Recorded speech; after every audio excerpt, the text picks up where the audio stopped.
Yo, yo, yo, thank you so much.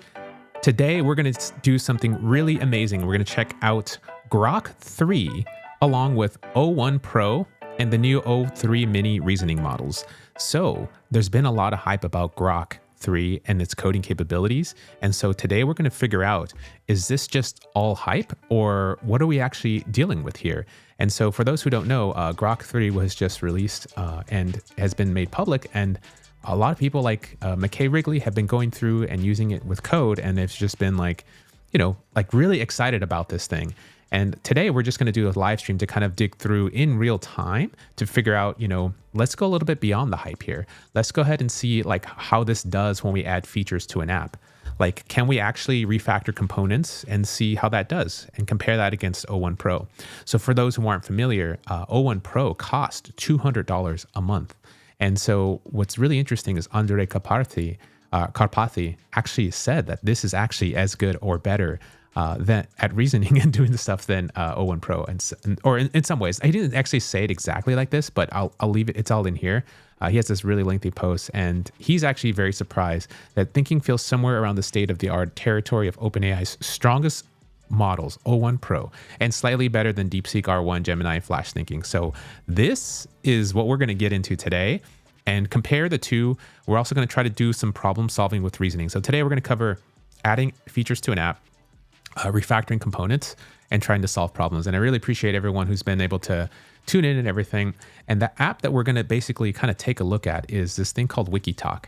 And so in my 7-hour live stream extravaganza, what I was doing there was basically making this, it's a clone of an app. So like this is actually called WikiTalk. And I said, it'd be so cool if we can just take this app and flip it, but just for YouTube videos. And so I started doing that already. And so my last live stream, basically what we do is flick through different YouTube videos, and it takes you to that segment of where we are specifically like wanting to learn something. So the goal of this is basically to make sure that like we have these 3-hour videos from Andrej Karpathy, and they're amazingly full of content. But sometimes I just want to learn about like the tokenizer or very specific things from a niche tech topic. And I wanted to have my own personal AI TikTok. And since this one already exists with Wikipedia TikTok, why can't we do it to go to the exact time segments of YouTube? So I went through that song and dance, and today we're going to be basically taking us through, this app will be serving for us. We already have it live here in Cursor, and we're going to be using this app to have as our baseline to see, how does Grok 3 perform when we add features? Is it really on par? And is it actually, since it's actually cheaper than ChatGPT and the Pro model, why don't we just go ahead and start with that? So definitely want to give a quick shout out before I get started to Beats and stuff. He says Ray reads the comments, and I asked about this topic, and he went for it for the $200 a month. Yes, I also want to give a shout out to all of my latest supporters who've been supporting me through the Join YouTube channel. And basically what that does is allow me to hire editors to clip up the stream so that you can have it available. So if you feel like doing that and you feel like you're getting some value, definitely go ahead and check that out. You can always subscribe for free. It's totally awesome. And, you can watch these streams. But these supporters and people like really believe in me, and I really definitely appreciate that because it makes the content fly, and it also kind of makes it so that I don't have to do like cringy stuff, like everyone else is like, how fast is a train going to run into me? Can I use AI to solve it? It's like, I don't want to do those topics, and I don't have to. I want to deliver for you. So that's what it's all about. Also, big shout outs to Hertzfeld Labs as well for cooking in the pot here. Random noise as well. How do you compare it to Claude? We're going to take a look at that. Music for the wait. Yes, I should have some music for the wait as well. So because folks were getting some coffee. So yeah, I definitely appreciate that. So I think without further ado, let's go ahead and take a look at, let's see, we have ChatGPT pulled up as well. So I have O1 Pro up in here. I also have access to the O3 mini high model, which we'll also be using. And that's supposed to be pretty good at reasoning as well. So we're going to go back in here, and we're going to kind of try to load up. This is my current app. Today, I'm also going to be using this app called Repo Prompt. So I'll take you through some of that workflow and kind of show you what that looks like. So Repo Prompt is here, and we're going to load up the repo here. And that's what's going to basically allow us to grab the contents of our actual repo and throw it into these language models in a very structured way. So I'll show that right now. So we're going to do this. And I think I'm going to go back up into WikiTalk front end. Great. So in Repo Prompt, what I do is I have this guy all loaded up right now. And this is the way it works is basically you can just select all of your files and stuff. And this is actually the entire project. And down here, it actually tells us the approximate token count. So that's 108,000 tokens. And there's this new feature called Code Map that I want to show you really quick before we get into this. And this is going to be really important for how we send over stuff to the models, because if you give the models too much information, then they get a little bit confused. And so the code map is going to, if we hit auto, it'll basically look for the best fit for everything that we need to do. So code map usage, we can just do auto as well. So it's going to scan all of our files and grab all the tokens. So instead of doing all of the files here, I think the code map will just get us, it will actually reduce the size of what we're doing here. So if we do copy, it will, let's see, yeah. And so the code map, let me see if I could show you what this looks like. I'm going to open up a new window and then try to drag this over here. So one of the things I should probably get rid of right now is take a look at these asset files. I don't really need these asset files and they take up space because they're literally just assets. So I'm going to uncheck everything here and then just going to go to the SRC folder and then go to the components that I need. So for example, hooks, context, components, I don't necessarily need assets. And so this will have our various components here and then the app, index, main, yeah, these files. I don't need the bun package files or anything like that. And then package JSON for sure. That's really important to get hooked up in there. Configuration, beat control. Okay, cool. So yeah. So now, we have about 10K tokens. I'm going to hit copy and I'm going to show you what this looks like in text file. So in here, I'm just going to paste it in here. So this is basically the files themselves. And then the code map should also be up here at the very top. So let's see, so code map. I don't see it in here. So he has a file map. So this is what happens when you copy and paste the files from Repo Prompt. It actually puts these little mappings of the files. So the LLM knows the structure of your code base and also has the file contents as well. So this is actually going to show us every single file and what the code is in there as well.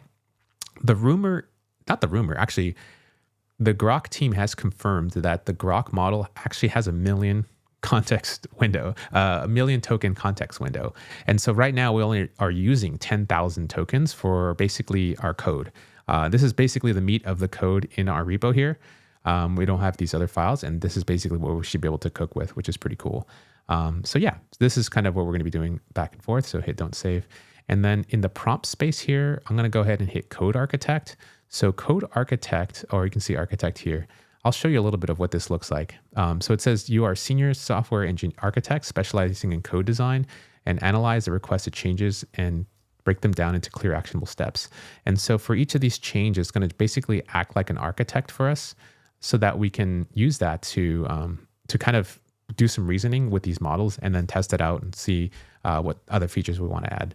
And then I think as TL draw, if I still have this up, I'll show you the architect of the current app and kind of what we're talking about here as well. So as of right now, what I got going on is basically, this is kind of the breakdown of the structure of the app. So with Wikitalk, we have the transcript timestamps. And then that is basically, I go to YouTube and I grab the transcript / timestamps of these YouTube videos. And then what I do is I send these transcripts to Gemini and I have it go ahead and get the topics for the timestamps. And that's basically going to get and eventually end up being saved into a database, which is down here below. And so with that database is basically where we're going to store all these like contents of videos that's going to be served to the front end. And so the front end app here is going to basically what you see on the Wikitalk. So this is when I'm scrolling, it's going to know exactly what video and what timestamp it does. And so Google Gemini is basically telling us, hey, what's the most interesting part of the timestamp for this specific app? And so it's really important to go over this type of structure of thinking so that we know what parts we need to work on and focus our efforts here. And this is kind of the way that I'm approaching it.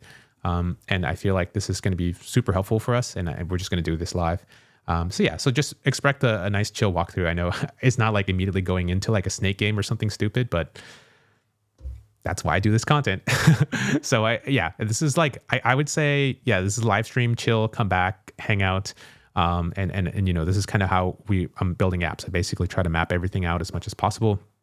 And then we're gonna start getting into the code. So I'm gonna be using Cursor for my code editor as well. And that'll be kind of how we start cooking there. So yeah, this is gonna be really fun. And I'll get to show you a little bit more of the code. So with all of that stuff out of the way and everyone here, feel free to drop any comments as well for folks who are getting in the stream, and we'll be catching up a little bit. Yeah. So there will be a recording available after this live stream. So if you do miss anything, definitely check it out. It's going to be available on YouTube as well. So if you're watching this on X, you can go to YouTube. I'll have it linked up. All the stuff's going to be in my bio as well. And, X will keep it around, but it's really hard to find after the fact sometimes. So big shout outs to Z Whaler. Yo, $20, man. That's what's up. Yo, let me know what feature you want me to drop. I got you for the super chat. So big shout outs to Z Whaler. Dropping the bombs on there. Ray is leet 1337. Definitely appreciate that. So how's the app going to be scalable? That's a really good question. And right now I'm just using it to prototype. So the fact that I'm using Vite, V-I-T-E or Vite, as far as like an app, it's basically an HTML page that gets served right to the client. And so this is our app, and that can be distributed anywhere in the world. I could put that on Cloudflare. People can hit that as much as possible. That will be cached. And the backend part is very scalable. I was planning to use Convex for the database. And so, we just have to define schemas and things. And Convex is another scalable solution, which is really nice. One of the advantages of Convex, I'm not sponsored, by the way. That's kind of the reason why I do these things. And I love the support from people in the community, is because it helps me kind of keep the content less biased. And right now I'm playing around with Convex, and I like the fact that I can just have my functions and everything in TypeScript and keep that all in this like database area. So that way, when I go to the server, I just run my functions out there and do whatever processing I need to do all in TypeScript. And then it comes back down and serves it to the client. So like basically, you can think of the app as basically a big thing of Swiss cheese. And these little holes are where the data is going to be filled in. And it's a really simple app, to be honest. All I have to do is just go out, process these videos and store these little JSON files that have all this metadata about these videos with URLs. And then the app is the one that's actually doing the front end. So your phone is actually going to be the one that goes to YouTube and then grabs down the app. So yeah, I think in this process flow, I guess this diagram is really only describing what we're doing initially to do some processing. And then I would probably just copy this out to do like, what does the user see? So I'll probably get a different diagram there for talking about the scalability of that in a little bit later, I think. Because right now in this prototype stage is more trying to get this working, and then it should be extremely scalable from here just with this current technology. So yeah, so that's what's up. So I need the secret sauce for Repo Prompt, but I need. Yes, I agree. Are you coding with Grok 3? Repo Prompt supports Grok 3. So Grok 3 is only available through the web interface right now. If you're a Premium Plus subscriber, I think they also have it available for all users now for free. And I'm not sure if they even cap the limits, but this is kind of how it was before. They don't have an API available yet, and so Repo Prompt. Whenever that happens, I'm pretty sure Repo Prompt and all these other companies, you're going to start hearing all these announcements for Grok 3 being available. We're going to bring Ray over to the wavy side of the windsurf. I'm still playing around with windsurf and trying to get these workflows sorted out. So we'll get that figured out as well. So yeah, that's what's up. All right. So I think what I need to do is, since I'm getting back into the app, it's been a little while, probably like a week or so since I played around with the app. And I just want to quickly run the app to make sure everything's working. So I'm just going to do bun dev, and then we're just going to see, what are we cooking with again. So this is my local host. So I'm going to make my head a little bit smaller. And yeah, this is still working the way it works here, which is brilliant. And so I was like, okay, cool. And we have this little like button here at the bottom, a share button, and we also have like a mute and unmute switch type of thing. So that's pretty cool there. And then I think the next step was to, we were working with prompting, and we were trying to, we basically were trying to categorize like YouTube videos and stuff, and trying to see if we can get them to do our biddings here. So in here, what I'm going to go ahead and do is going to go ahead and see if I can describe to Grok and these people like kind of what I want to do with my app. So in Repo Prompt, I have all of the files selected that I want to go ahead and chat with. So that's pretty much my entire code base. And so my goal is to turn this app into a turn this prototype where I get YouTube videos and index them on the cloud. And then the prompts I think I also have as part of my live stream. So I want to show the prompts. So rayfernando.ai. And then I'm going to show you that stuff there too. So yeah, that's what's up. So this was the live stream that we did. And in here, we started with this prompt to extract the topics from YouTube videos. And what I did was I went to platform.openai.com. And then let me just go ahead and log in here so that we can get this sauce going for us. And I do want to show you this cool workflow. Actually, this is really awesome. And so with this workflow, what we're going to be doing here is using this prompt to, despite me going to OpenAI, I actually used OpenAI to generate this prompt, and I'll actually show you right now how we did it. So it's just pretty much a walkthrough of what we did last time, but I think it's going to be really nice if you're still dealing with prompting and haven't done this before. So in here, this is basically our platform.openai interface. And what I did was I just had the initial OpenAI prompts to extract the topics from YouTube videos. I'm so glad I have these notes because to do this from scratch again would be kind of a pain.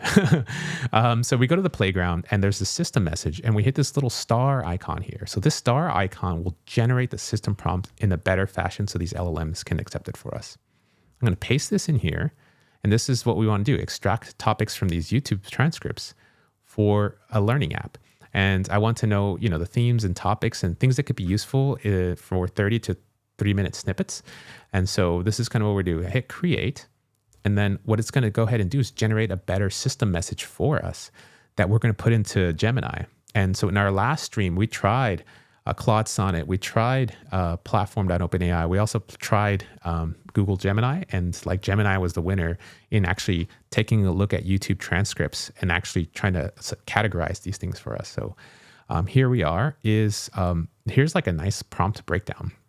And so what it does is basically will extract the themes from YouTube videos just by giving it the transcript. And these are the system messages that it's going to do step by step. See, I could not write this by hand, but LLMs do this for us simply just by hitting that little star generate button, which is amazing. So those are what we're going to go ahead and feed it. I'm really curious to see what Grok will do if I give it a transcript with these instructions. Let's go ahead and do that. So I have these instructions and I'm going to put this at the bottom. And then I'm going to scroll up and then, actually I'll start with the instructions here. And then at the bottom, I will just put in the transcript from like a YouTube video. So in Wikitalk, one of the first examples I have here is this video, I think. So I actually have that in the wiki card, I think, video card, embed, URLs, YouTube. Let's see. YouTube. I have, these are all the different links.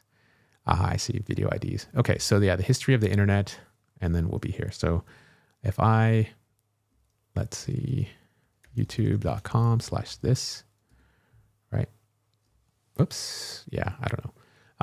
Let me go ahead and give it like a transcript that I already have from a video and see if I can do that. So that way we can see if we can extract the topics. So I have a transcript from a video that I'm going to go ahead and get out for us so that we can go ahead and do this here. So I have like, for example, this like 10-minute video that I have, and here is the transcript. And so I'm going to go ahead and see if it can actually, let's just compare Grok 3 with this, because that would be so cool if Grok gives us an API, but I'm just going to want to do this. I just want to see how that does. So there's basically a thinking mode, which we can try next. There's a deep search mode, which will actually go to the internet for Grok 3. And this is the Grok dropdown. This can also search the web as well. So we're just going to go ahead and try this right now for Grok and just see what it tells us. So here it is, Grok 3 is like already extracting the topics for us from that YouTube transcript, basically. So there's the theme 1, AI model testing and comparison, model settings and parameters, practical AI tools and platforms. That's pretty cool. And then there's a theme 2 with practical AI tools, and it gives us the different subtopics, and then prompt engineering and output structuring. This is a very detailed, this is actually really good. Did you see how fast this was as well? This is really brilliant, actually. Notes for learning application, audience preferences, our beginner engagements is here. Gemini is a baddie. Keep snippets lively, real world adds credibility. And then jargons explain tokens, and then SRT file and markdown. It's cool. So I think what's interesting is that I don't think it gave us the JSON structure, but we'll see. So what I'm going to go ahead and do is also try to show you what this looks like when we go to ChatGPT as well. So this will be here. I'm going to copy this. We're going to go to platform.openai, and then we're just going to go ahead and, since that's our system message, and then I'm going to say here is the thing here, and we're going to use the GPT, for O3 mini. So we're going to use O3 mini, and then we're going to do hi. Let's get hi, friends. Run. All right, so I'm going to let it run on this, and we're going to see what the response looks like. And then we're going to go to aistudio.google.com as well. And we're going to give it the same system instructions and then let it cook as well. So the system instructions here are these guys. Whoops. This would be all this. Cool. Oh, you know what? It didn't give me in a JSON structure. So that's what it is. So on my live stream, I actually, this was the actual steps that I wanted along with the JSON output, which was awesome. And so I'm going to use these instructions because these instructions are actually much better. So I'm going to go back here. And then if you don't know, the secret tool that you can use is the pencil tool. So the pencil tool is amazing because you can, instead of trying to tell it in the new instructions, you just hit edit and you go back and then just replace the instructions that you want. And so that basically allows you to not clutter up the AI's thinking capability. So you paste it. And so now it's basically like redoing the old prompt and starting again. And so that could be very useful because every time you do a new chat, it's going to go back to the previous stuff and reference it as well. So now this is exactly the output that we wanted for our processing. And this is going to be stored in our database. And so this type of stuff is going to be stored. So the fact that we can go back later on and then, actually store this in our database and reference these timestamps from the same exact video ID. So this is kind of my thinking of how I would do the app. And this is what I'm going to give as far as instructions to our repo prompt as well. So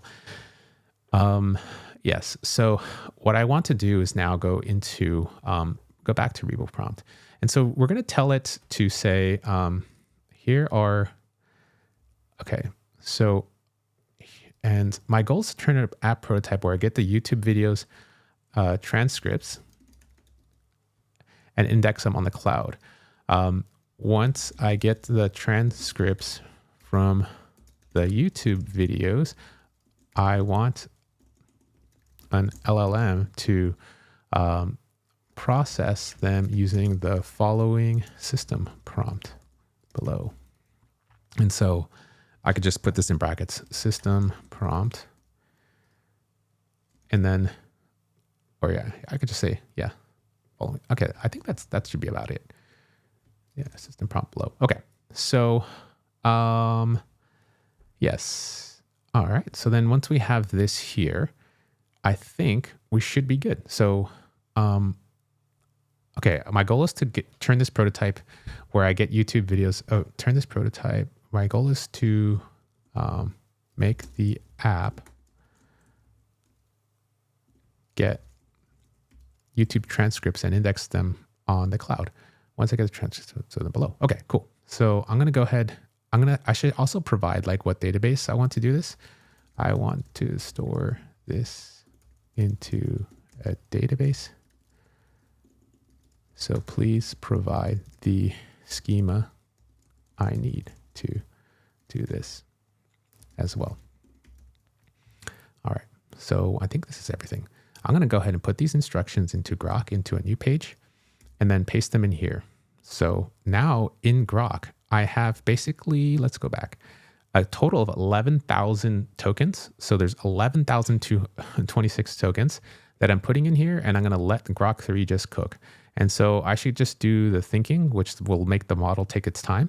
And this is what we're going to compare against O1 Pro. So just going to let it do its thinking here and let it cook. So it says thinking, it's doing a breakdown. And in this thinking window, basically what it's doing is actually showing us the full chain of reasoning, which is pretty amazing. So this is still thinking, by the way. And it's even thinking about telling us what it's thinking about, which is super duper helpful. And to me, Like, I'm really curious how this is also going to compare to something like DeepSeek, because I was using DeepSeek for reasoning, but DeepSeek does not have this large context window. So Grok 3, huge amount of context, 1 million context window. DeepSeek, like 64,000 or 128,000, depending on where you host it. And it still has thinking, but like, I feel like Grok 3, if it's as good as it says it is, and for the price, I think that these guys are going to be just crushing it. So let's keep letting it think. And I'm going to go over to ChatGPT while it's doing that task as well. So let's do O1 Pro. I'm going to paste this request in, and you see how Repo Prompt structured everything for us all nicely. So I'm just going to go ahead and hit go. And then I'm also going to do, this is something that my friend Eric taught me here. And he says, I think what he did was basically, you can open up multiple windows. So that way you don't feel like, you have to wait very long and stuff. And I think that's going to be our shot here. So let's go ahead. This is going to take a while for O1 Pro, by the way. I'm going to hit allow. If we hit a new one, we hit O3 mini high. Apparently this should be on par or better than O1 Pro, but we'll see. So the high one should return to us pretty quickly with whatever we need to do here. So I'm going to have this cooking on the side so that we can see and compare, and that'd be cool. Ray, you should do a full video on Repo Prompt. I think I will after this, because I'm realizing just getting this set up took a long time. And there's a lot of little nuance and details that I didn't get to go in. And right now, basically, Grok is cooking right now on the side, as you can see. Sheesh, let's go. Yeah, I agree with that. This is a great time to actually kind of catch up on things. So big shout outs again to Z Whaler coming through with the $20. Ray is elite. So let me know what features you want me to drop, because I have a little goal here for folks who are participating on YouTube to do this type of thing. Drop some dollars, and then we're making some features. So we're going to bring over to the windsurf. I'm just checking out everything I can as much as possible. I think we're still live on X and we're still live on YouTube. So if you're watching this on X, I also have the stream on YouTube. All will be recorded. So after the stream, you can come back later on to check on things. With your support, by the way, with people who are, dropping the super chats and all these types of things, the joins, what that does is basically allow me to hire editors, which is what I've just recently started to do, because I want to make sure that, save you time as well. I feel like for some people, the live streams are really impromptu, which is really nice to follow along. But, you just want the 10-minute video of okay, what did Ray do or whatever's going on. So that's kind of where I'm going with this. I'm really just trying to push this forward, and it's all brought to you by people like you. I'm not, the algorithm really doesn't do much, and it's not going to push a lot of this type of content out. So that your support actually does matter, because I just need a small group of people who, are supporting it and bringing that along. So I definitely appreciate that. So, yes, yeah, definitely with the Repo Prompt. Yeah, I think I might do that in the next video. So yeah, so it even has our other chat that's complete here. So let's take a look here and see what Grok came up with, because it looks like Grok already finished, and we should be able to kind of see what's cooking. So that's what's up, fam. All right, here. So dang, Jesus. All right, so what did it say? Did it give me the code and everything already? Oh no, this is my code. So let's go down. All right, cool. So dang, wow. Okay. So this is the whole plan. And we have a couple of options here, by the way. So this is kind of what we're going to go ahead and do.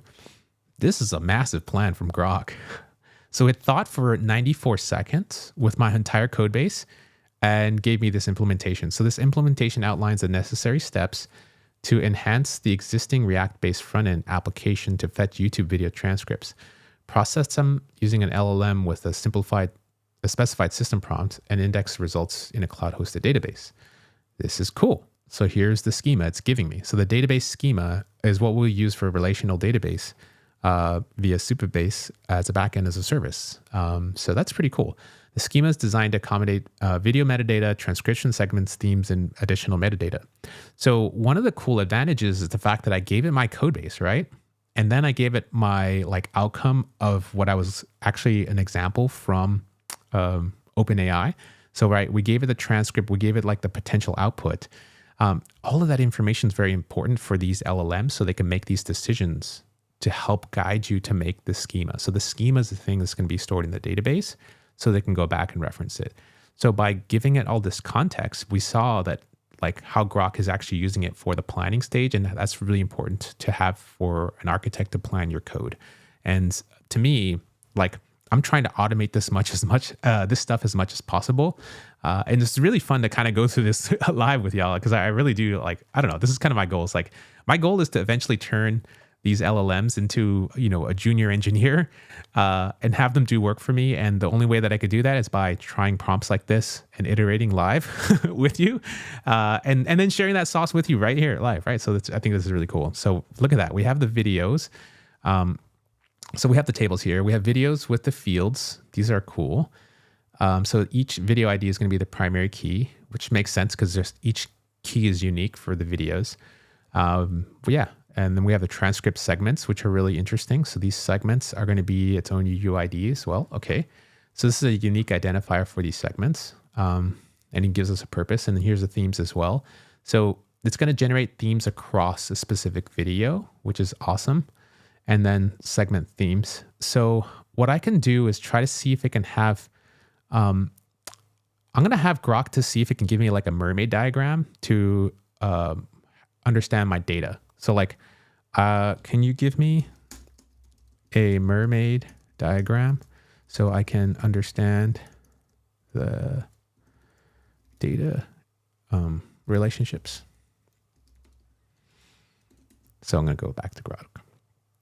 So that'll be really cool.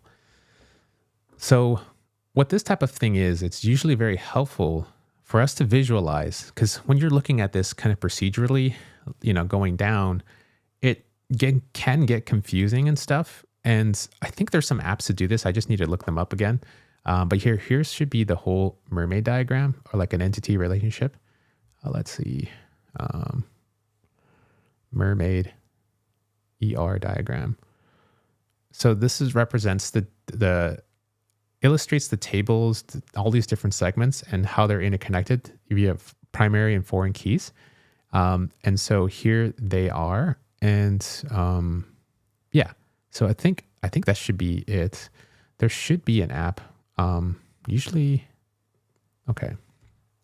Mermaid flow.app, I think. Is this what it is? I forget what it is. Start creating. I think it's free. Oh my gosh. No, I don't want any of this stuff. Okay, here we go. Cool. So yeah, mermaid flow.app. I'm going to make my head a little bit smaller so you can see this and see how basically this is a really great breakdown of how our data is going to be stored, just so you can visualize this. And this is kind of how like the database stuff is chained out. So check this out. So we have videos that are here. So like this is me going to YouTube, getting the videos, and it gets the, the title, the description, and the thumbnail as well. And then it's going to basically contain transcript segments. So these segments here are going to contain this type of information. So like, this is what I love about these diagrams is it's almost like, feels like you're turning it into an Excel spreadsheet, basically. So you have these different IDs and stuff, and then these basically describe the segment data. So in the segment data, we'll have like complexity level, a summary, and like an ID. And then it's also going to have like these themes here. So I'm going to have different themes depending on the video. So that way we can extract this stuff out. And they'll have the theme ID and the theme name. So this is beautiful. The fact that Grok is already doing this type of stuff to like handle this large context with your database, with your code base.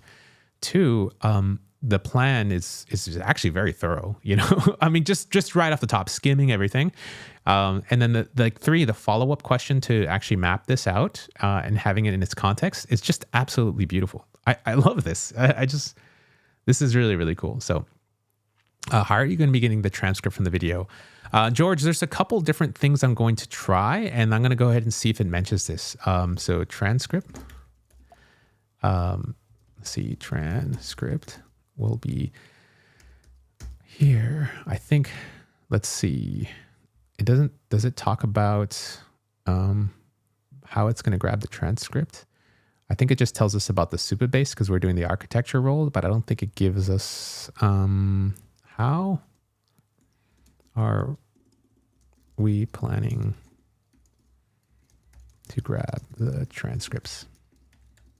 So there are a couple of APIs that are available from YouTube that will get us the transcript, but it's not necessarily always very reliable and very good. And so there are a couple of ways, and I think there is a way that I was going to try to figure out using like Cloudflare. I think Craig Dennis just released something on X that shows us how to like do transcriptions that can be hosted like in a worker online. So Craig is a DE. Craig, I think it's, yeah. So he just dropped a really cool video, for those who don't know, on build a transcription microservice. So this video is called Auto Transcriber R2. This is awesome. I still need to play with this repo, to be honest. So I can put this in here. I'm gonna put this in the chat so that way you can have it. And I'll also link this up probably in my blog post afterwards and stuff so that you can see. But basically it should be able to just automatically transcribe stuff. And so if I can host this on Cloudflare, and if I can get the audio downloaded from YouTube and send it up to that service, I'll have a really reliable, fast transcriber, which would be really cool. I have an app that already does this, but it does this more on the client side, being on the device itself. And so this is a little bit different because it's hosted on the server, and basically with all of their services with Cloudflare, everything is like really cheap / free. So I'm all about that. So this is basically going to put the upload of the file into their data store. And so like Cloudflare R2 cost. It should be really cheap pricing for R2. There's a calculator as well. So I'll just show you what that looks like real quick. So how much gigabytes do you want to store? So if you want to store, let's just say like 100 gigabytes, it costs you $12 a month.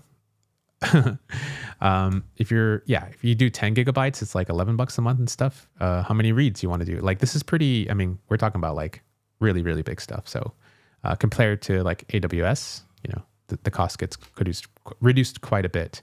So this is standard storage. Egress is free. So that means data leaving it is free. And then the retrieval and processing is none. And if you have infrequent access, they charge you for this type of stuff. So there's different operations. The free tier basically provides you with 10 gigabytes free a month for storage. Class A operations. So like we're talking about gigabytes, right? We're not talking about terabytes of stuff. And for me, since I will be doing an indexing of the video, and I won't this is supposed to be like a learning platform. People can suggest videos, and then maybe I can do a queue of processing them, where I'll process them basically via how much I have free per day. So once I've processed 10 gigabytes, I'll put in the queue for the next day, which could be really interesting. So yeah, I'm trying to keep this free, right? And scalable. This is very scalable. So I like this whole thing. This is really great. Sweet. Thank you. I've been trying a few different things to avoid spending lots of money. So yeah, definitely go check out that repo from Craig Dennis. Follow him on X if you haven't done so. Cloudflare. This guy drops heat, and like it's so slapped on. Like he only has 6,000 followers, and he's basically a developer educator at Cloudflare. And I got to learn about their products through this kid named Dravya, and that kid cooks too. So if you haven't seen that, DHRA Dravya Shah. This guy is like low-key famous. He's 19 and he cooks, and he's doing a lot of things. He's now, I think, interning at Cloudflare again or something. And he has a lot of great apps, and he's developed with Next.js. So I'm basically kind of following his footsteps because I'm learning a lot through him and learning about all these different services. But yeah, I like what they do over there. I like kind of the whole theme, and it's pretty cool. So like this would be something that I have in the pocketbook that we'll probably get into later. So so this is our database, which would be pretty cool. And this is kind of how it's broken down. So I love that Grok did this for us, like super fast. And the plan seems pretty good here. And I think the implementation for this plan is going to be for Supabase. So I think that's gonna like leave it for there. Let's take a look at OpenAI and just kind of see what they did here, just so we can kind of compare. So the OpenAI O3 Mini High reason for 13 seconds. I don't necessarily look at the reasoning time per se for like judging the LLM. I look at more of the output. Obviously, if you have more GPUs and things, the reasoning time could actually be less. So that, this is just kind of extra logistics. I think they're just doing that just to show you these different stuff. And so what they have here says like they're actually telling us where to create the services actual code here to deal with error handling, for processing the transcripts, and then the steps, and then it has the output format. So should be a structured JSON with each element, including this. Cloud database schema. So it does go through the schema here. So you have a videos table, and here's the schema just in raw SQL, and then the segments table here as well, which is pretty cool. And then we have integral and architectural considerations. So front end versus back end. So it does talk about that. It does understand that this is a React component app. And so we have like API endpoints to fetch the given types of things here. So we'll need like service layers so that both the back end and the front end can use them as well. And those service layers kind of act like a little gateway to the back end somewhere else. And so the back end would be like Cloudflare. It could be Supabase. It could be, in this case, I'm going to do mine in Convex. So that way I just hit the endpoint and it returns to the front end. And the VDAP is just really fast and just gets on the device. So that's the O3 Mini High. Let's look at O1 Pro because I feel like O1 Pro may be more thorough. I've had a lot of luck with O1 Pro, so that's kind of why I did both. O1 Pro takes longer, but you can see how the response here. So this one says it finished reasoning. It did a lot of stuff here for O1 Pro. And then it says high-level architecture overview, backend as a service, database schema, front-end integration, step-by-step implementation, and then the location as well. So this is kind of telling us where the files are. And then here's the nice little database schema. I kind of like the way that O1 Pro organized this, to be honest. This looks really nice as far as like, the layout and stuff. So here's the column. It just, straight up gives you, here's what I'm doing, reasoning, potential impact. This could be an actual YouTube ID if unique in your app. Awesome. Transcript segments as well. And then backend service endpoints, kind of similar to the O3 Mini High, but O1 Pro kind of fleshes it out a little bit more. Keep in mind, this is basically an architect prompt. So in the architect prompt, I'm not asking for the full code. I'm just asking for the architecture. You tend to get more code for the schema because that's like the most important thing is like the data. As an architect, you're like, here's the exact data and here's how we're going to model it.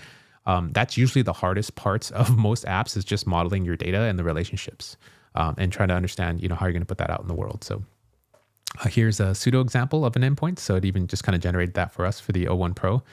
Which the O3 Mini did not do. It kind of tried, I think, but it's just using that as its reference. And then it's telling us how it's going to integrate with the front end as well, using this type of thing in an example edition. So to me, the O1 Pro is very thorough as far as how it's done its stuff. Security rate limits, file error handling. These are really good plans. And so this type of plan is something that we should just be able to dump right into Cursor and just let it cook because it's a really detailed plan. And if y'all want to see that, we're basically 42 minutes in. I got some time. Let me know in the comments, drop the comments if you want me to do it, continue to see if we can actually implement this live and, get this hooked up to a database and have it start processing some of this data. Cause I think we can really cook here with this type of plan that we have going on. So that'll be what's up. So let him cook. Yo, Z Whaler coming in. Yeah, I see. Yeah, I think so. This would be so fire. You know what I mean? Yeah, that's what's up. Hell yes. Yeah. That'd be. I think that'd be really awesome to kind of see us cook this thing. So this has. Yeah, I'm super impressed with the way that this whole thing is played out for Grok 3. And then Grok 3 seems to be really, really fast for getting us this information. So yeah, it gave us the code structure. Look how thorough this is. Dang. Bro, Grok, y'all delivered. Reasoning, architecture, modify app. The level of detail that Grok 3 gave me is really impressive. Even the code modifications here. Bro, these guys crushed it. Yeah. Granted, I'm still skimming it, but I'm going to go ahead and ask O1 Pro and ChatGPT to do the same thing and let's just see what they come up with. You know what I mean? Let's just put them on the let's put them on the pot, boys. Let's go. We're going to cook with them. All right, so we have O1 Pro. We're going to do that. And I'm going to go back to O3. And then I'm going to just try to get my cursor stuff set up so we can go ahead and cook with this type of thing. So since we're talking about this here, George, yeah, that's what's up. Yeah, yeah, strength mode. That's what's up. So, yeah, if you're liking this, definitely hit the like, thumbs up, share, subscribe. This is kind of what I love to do, is just code with the AI stuff. And I think the other thing that we were trying to figure out is try to figure out how we're going to get the actual YouTube transcripts. And so I asked Grok this, and so we'll go ahead and review this for now, and then while the other ones are still cooking and doing some stuff for us. So, so the strategy for grabbing the transcripts, they're going to use the YouTube Data API, which would be pretty cool. This is pretty easy to get a key for. Since the front end is not suited for heavy API calls or LLM processing due to security constraints, will be handled by the backend as a service. So basically, in my diagram here for my layout of the app, let's see if I can show TL draw here somewhere. So this is the app, and I should probably have like a little delineation that shows front end or back end. And then maybe let's see if I could do that. This is probably something like this. So this will be back end. And so this will just kind of basically sit in its own little cloud type of shape. I should have made this a cloud. I think I'll make it a cloud. I think I'll do that. So in this type of shape, let's see, can I do it? Yeah, cloud function. Cool. Cloud, back end. So yeah, this is basically our back end world here. And then this is the front end here. This is the client. And so in our back end, what we're going to go ahead and do is like do some of this processing. So when the app is going to ask for a feature, for example, it's going to say, hey, give me the latest, YouTube videos. We're just going to feed in here. So we're going to feed in basically, videos list, and then like segments with segments. And then this video segments is basically just going to go to YouTube directly. And then in essence, we're going to do this all in the cloud. So YouTube is going to be its own cloud, and Gemini is going to be its own cloud. And then these actual processes are actually happening on the back end, by the way. So let's just kind of reorganize here. So the app, I love this app actually. TL Draw is really cool. Let me kind of rearrange this here and make my head a little bit smaller so that we can fit everything in the window. And I don't really get too much in the way of things. So did my Safari crash? Nope. Okay, cool. So I'm going to move this over here. Okay. I think this is better, right? Cool. Yeah. All right. This looks like, kids, we're going to talk about biology today. That's kind of what it looks like. All right, cool. So this is a massive backend, by the way. Let's make this smaller. Okay. That back end though. Okay. So we have this, and then these are my clouds, right? YouTube, Gemini as well. Okay. So this is our app architecture that we're talking about. And the app here is literally just going to receive this segments list. I'm going to just do this from our backend database, probably from here. So this will be linked here, and then this will be the backend. So yeah, let's kind of move these. Yeah. Okay, cool. All right, cool. All right, kids. So this is kind of the way it breaks down a little bit here, is the fact that we're going to have, we'll have the app, and the app will just literally ask for a videos list with segments. And so we're going to basically just go to our backend, and our database is going to be the one that's processing and dealing with, getting this information from YouTube and stuff. And so basically my database is just going to do this little arrow thing here. Oops. Yeah, so we're going to do this. So my database is really just going to be collecting some of this information from these different requests, right? So I'm going to be like, hey, do this type of thing. And then, hey, also do this type of thing here. So in my database, what I'm going to be doing is basically sending off these requests to YouTube, in the back end.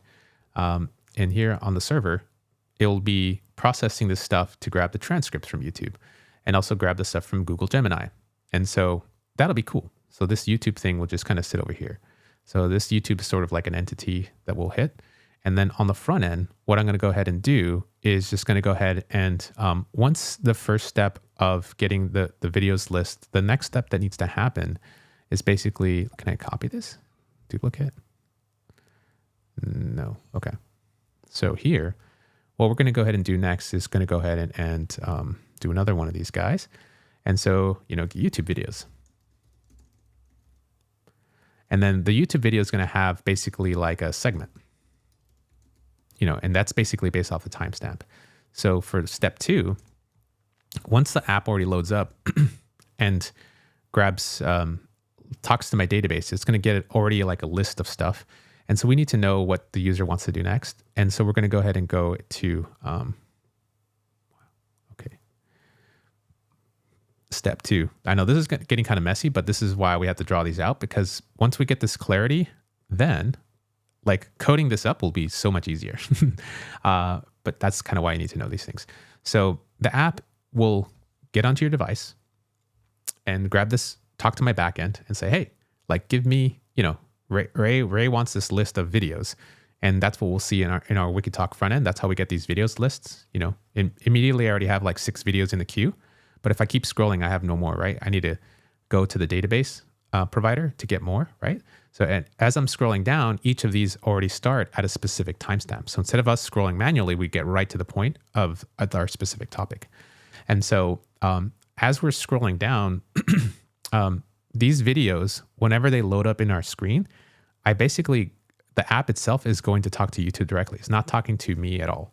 I'm just going to YouTube, and YouTube is bringing back down the video for us, which is nice. And so this backend stuff kind of happens as a whole separate operation. It kind of does this independently. And this will be scheduled at a certain time to just have these lists of videos. So all I'm doing is just bringing down this list. It's kind of funny that we're doing all this work just to serve down the list.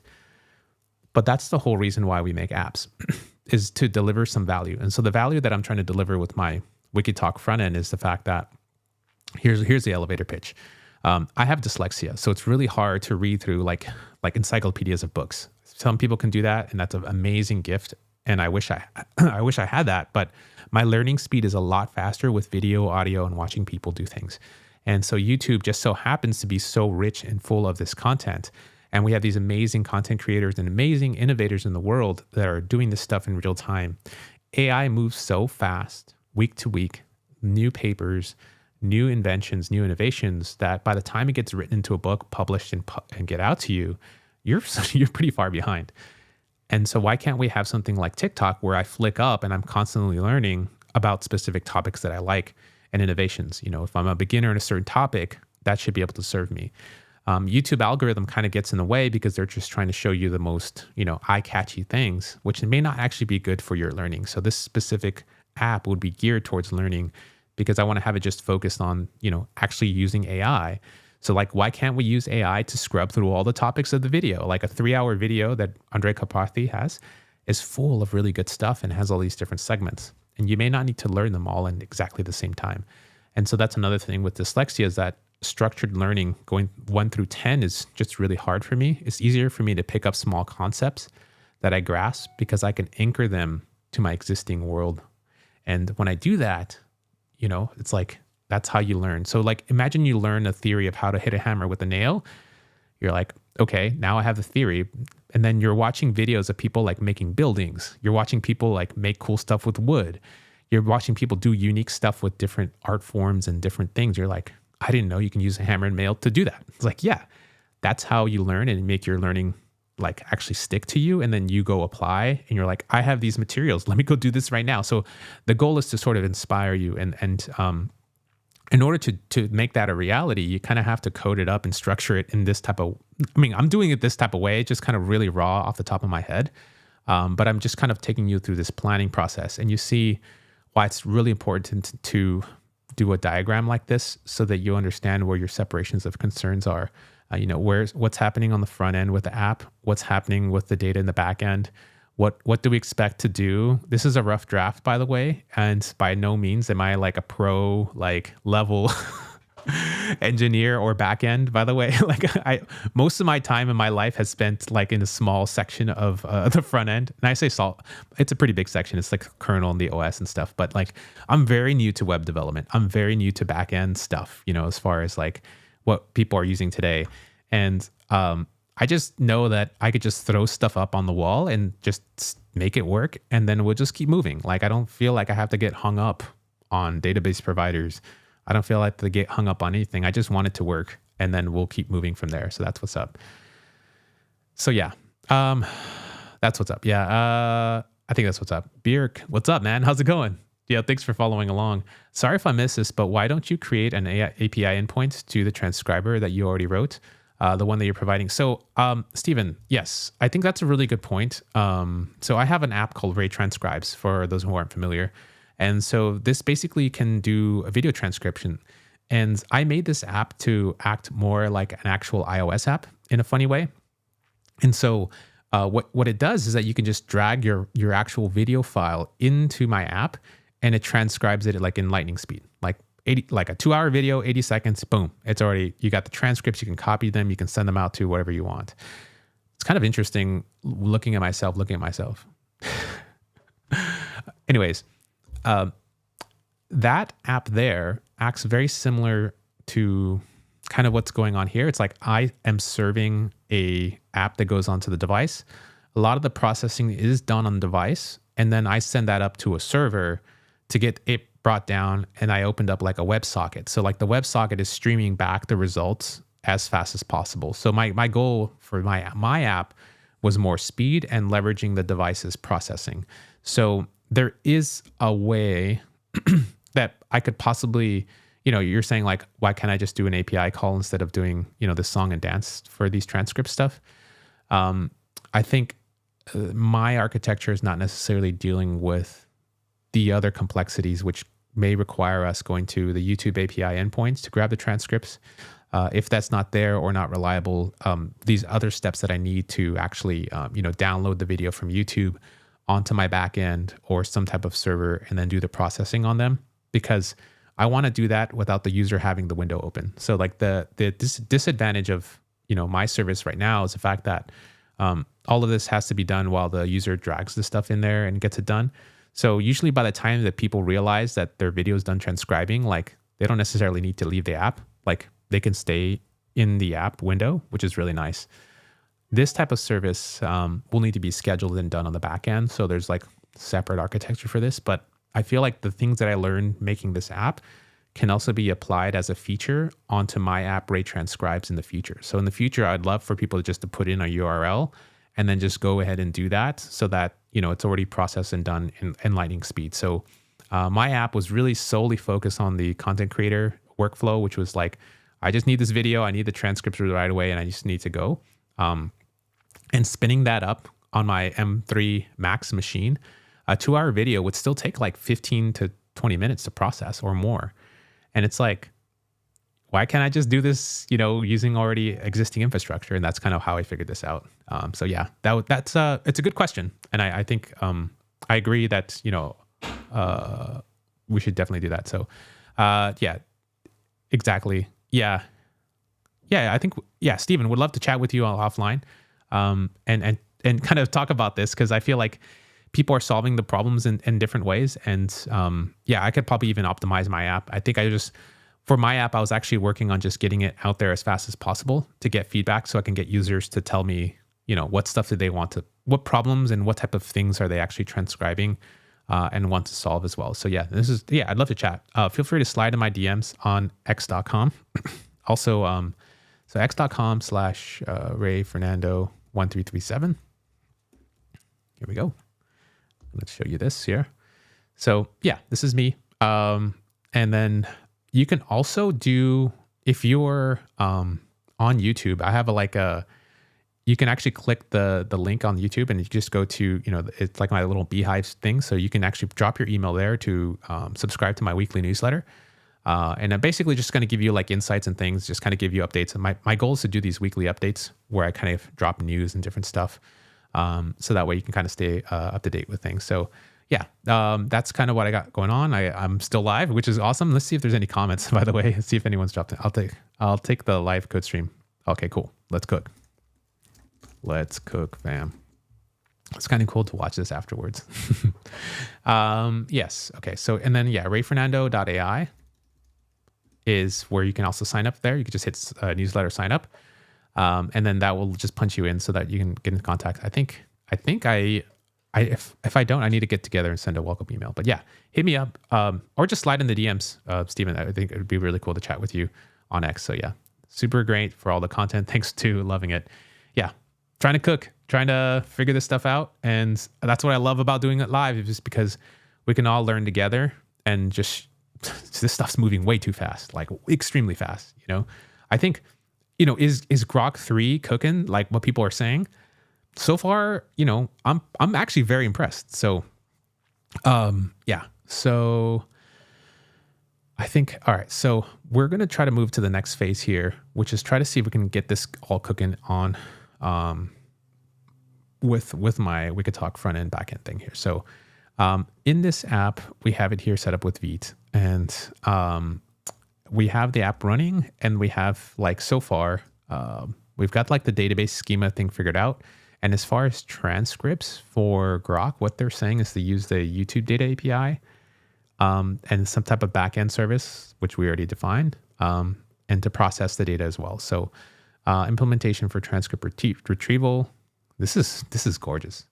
And so let's go back to real quick to see what ChatGPT was giving us for like we asked the question at ChatGPT saying, hey, can you give me the schema for the thing that you're talking about? And so once we already got this plan, it was supposed to, but it timed out, bro. I'm going to go ahead and retry it. So what we asked it for was, can you give me a mermaid diagram so I could understand the data relationships? And so it's still doing its reasoning. Let's see if O1 Pro finished. It looks like it probably did. So O1 Pro, O1 Pro did it and gave me the schema, but I don't think it's as detailed as Grok's was, to be honest. Let's go ahead and go back to the Safari, and we're going to go into here, and we're going to go to here. Yeah, it's cool. It's cool. It's all right. It's all right, right? Yeah. I don't know. I mean, it has the video IDs, has many video transcripts, and also has many segments. Simple. I like it. I like the simplicity. I do. I kind of do like this very simple architecture. Not gonna lie. That's pretty cool. If we're gonna go back, this is kind of what the Grok one was. That says it contains and describes and has these various categories. It's debatable. I'm not gonna sit here and just, you know, pick apart each one. We're just gonna just roll. So that's what's up. And then the O3 High finished one. Yeah, so O3 Mini High also finished. Okay, O3 Mini High. What are you high on right now? I'm gonna copy this. Watch, we'll see. Like this is really interesting. Okay, so it just has videos, has unique IDs, and has all this information: creation timestamp, segments. Okay, it doesn't even capture like the categories and other things that I wanted for the transcripts. So this is kind of why it's really important to map these things out and put them in here and try to visually understand how you're modeling the data. Because if I just told an LLM to just go blindly with O3 Mini High, we would be struggling right now dealing with like, how do I deal with the topics? Are the topics in there? We'd be kind of going back and forth. But I love the plan from the Grok one. So I think that's what's up. O1 Mini Pro, O1 Pro definitely cooked though. Like it definitely cooked, but not as thorough, as detailed as Grok 3. So I guess like to sum it up right now, for what we did is basically try to get an existing app, and Grok 3 seems to be the winner in terms of architecture. So we're just literally just trying to deal with architecture, define a database schema, like tell me about just make a diagram about the entity relationships that are in there. And those follow-up prompts are doing pretty good. Grok 3 also was really fast. Like it did this and it thought for 90 seconds or a couple minutes. And then it gave us all that output. Very, very detailed. I'm super impressed with the level of detail it did for the architecture plan. I might be using this for my architecture plans in the future, to be honest. O1 Pro and O3 Mini High. O1 Pro, I would rank that as like number 2. O3 Mini High would be ranked number 3. So in terms of like details, because I feel like O3 Mini High, it's kind of like like it kind of got me there. It was teasing me, but it then just kind of left me hanging. And I feel like that's kind of the theme that's happened for me with a lot of OpenAI products before this, is that like, oh, that's where people had to like tip the model to try to get it to do more and try to convince it to give you more output. And I'm not saying that this is kind of where it's headed or anything. I'm just saying this is that feeling. I feel the same way. And that I feel like Grok 3 kind of just produced. And it sort of makes sense because Grok 3's context window is 1 million tokens. And the fact that I can still keep that same chat and just ask for a little bit more details, I don't have to feel like I'm burning through that window. It still has a lot of space to run because on Repo Prompt, our context window here is 11,000 tokens. So that's what's up. That's what's up. So yeah, so that just the FYI. So I think right now what we're going to do is we're going to rock with Grok 3. We're going to take this architecture plan from Grok 3. I'm going to try to get Convex spun up because that's going to be a whole process. I'm going to try to show you how I do that or get that started. I do have to use the restroom though, and it's been an hour. So I might play a previous stream while I use the restroom real quick and come back. Because it's been a little bit and I want y'all to cook for a little bit too. So definitely appreciate all the love though.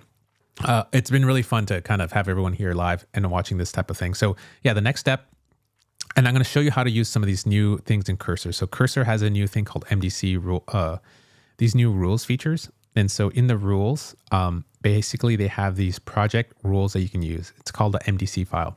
And so in here, if you click one of these files, it actually describes and puts it into this like specific category up here with Cursor rules. And so you describe what you want to do. And then you can also tell it like, where do you want this rule to run? And the advantage of doing it this way is the fact that you don't have to have a really long rules file now. You can just have like this MDC file that describes a thing. So whenever you're referencing specific files or specific folders, you don't have to clutter up the context window for the code execution. So this is going to be like a project rule. And I'm just telling it that I'm using bun for this type of thing.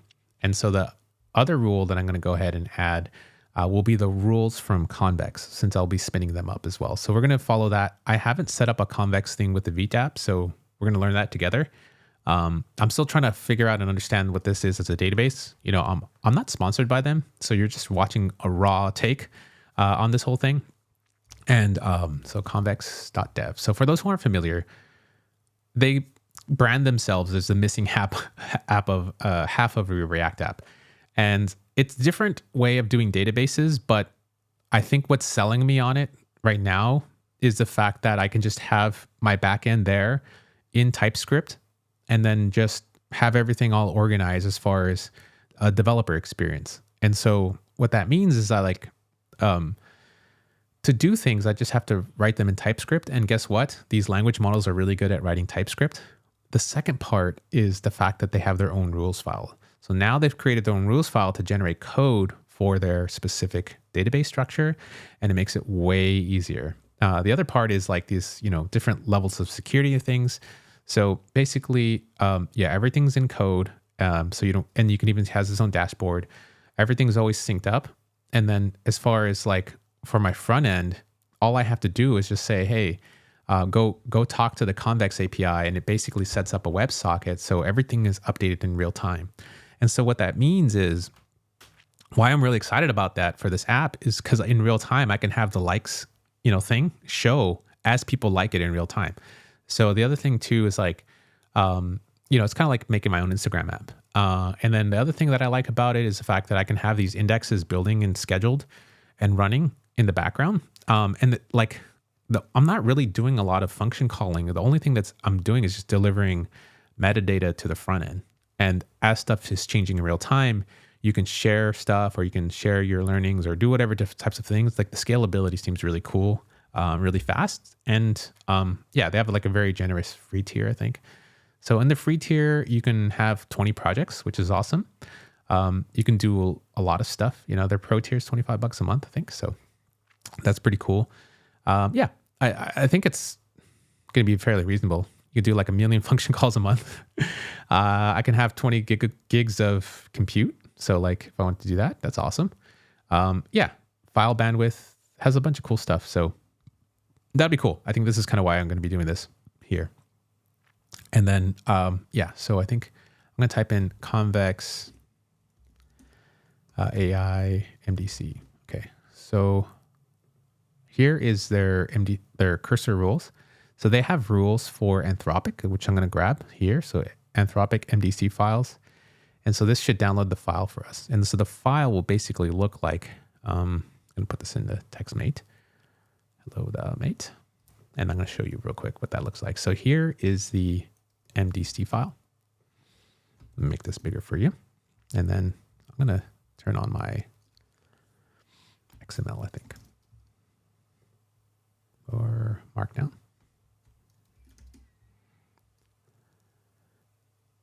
I don't like this Markdown thing. JavaScript. Let's see.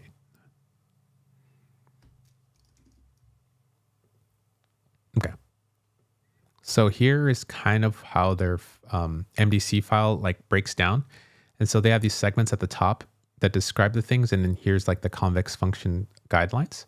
And so we're just going to put this into Cursor. And this actually has rules that everything will work for Convex specifically, which would be really nice. So in order to do that, I think we just literally just put it as a file in here and just drag it in there. And so now I'm just going to rename this to have the right naming. Okay, rules. Yeah, rules. Okay, cool. So now we have their entire rules file of how to do convex things in Cursor, which is really great. So this describes everything. So guidelines for best practices for projects, including database schema design, queries, mutations, and real world examples. So this is going to be super duper awesome. And we're going to be using this pretty soon. So all I did was just download that file from Convex. I just typed in, Convex AI MDC rules file, and this is kind of where I got. And then when we use it with Cursor, it actually tells you, the next steps of how to install it, and then adding the docs there. So I need to add their docs as well. So I'm going to go ahead and go to Cursor settings, features, docs, and add new docs. So here we go. So I'm going to go here and Cursor settings, features, add new docs. Yeah, I'm going to do this, hit enter. Cool. So Convex docs, I'm going to put that confirm. So anytime I need to reference anything, I'm just going to hit @Convex docs, and that should basically get us to get that configured there. And then do I have everything? Yeah. Okay. So that'll be that there. And then let's see. It does do the index and reference them. Okay. So we should have them here. Let's just take a look. Features. And at the very bottom, if we hit this little thing, yeah, index 187 pages. Let's go. That's a lot of pages. Yeah. Amazing. Okay, cool.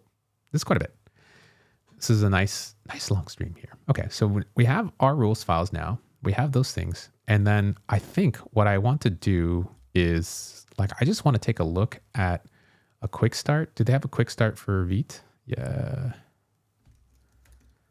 Maybe it's just React, huh? Yeah, here we go.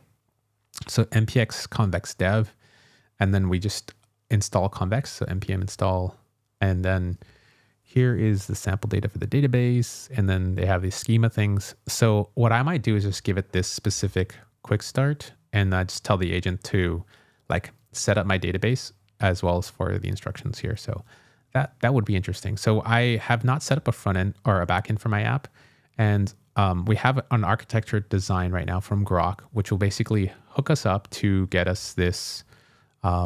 Let's see. I'm going to ask it to do a final mermaid design to tell us an overview of what this actually looks like. So that way you can see that it'll probably be something better than what I wrote here. And I feel like that type of review is necessary so we can really understand before we start having the AI generate code for us. So that way we can actually tweak those designs. Can you give me an entire overview of the front end and back end of the app with a mermaid diagram? I want to understand and see how the data is flowing.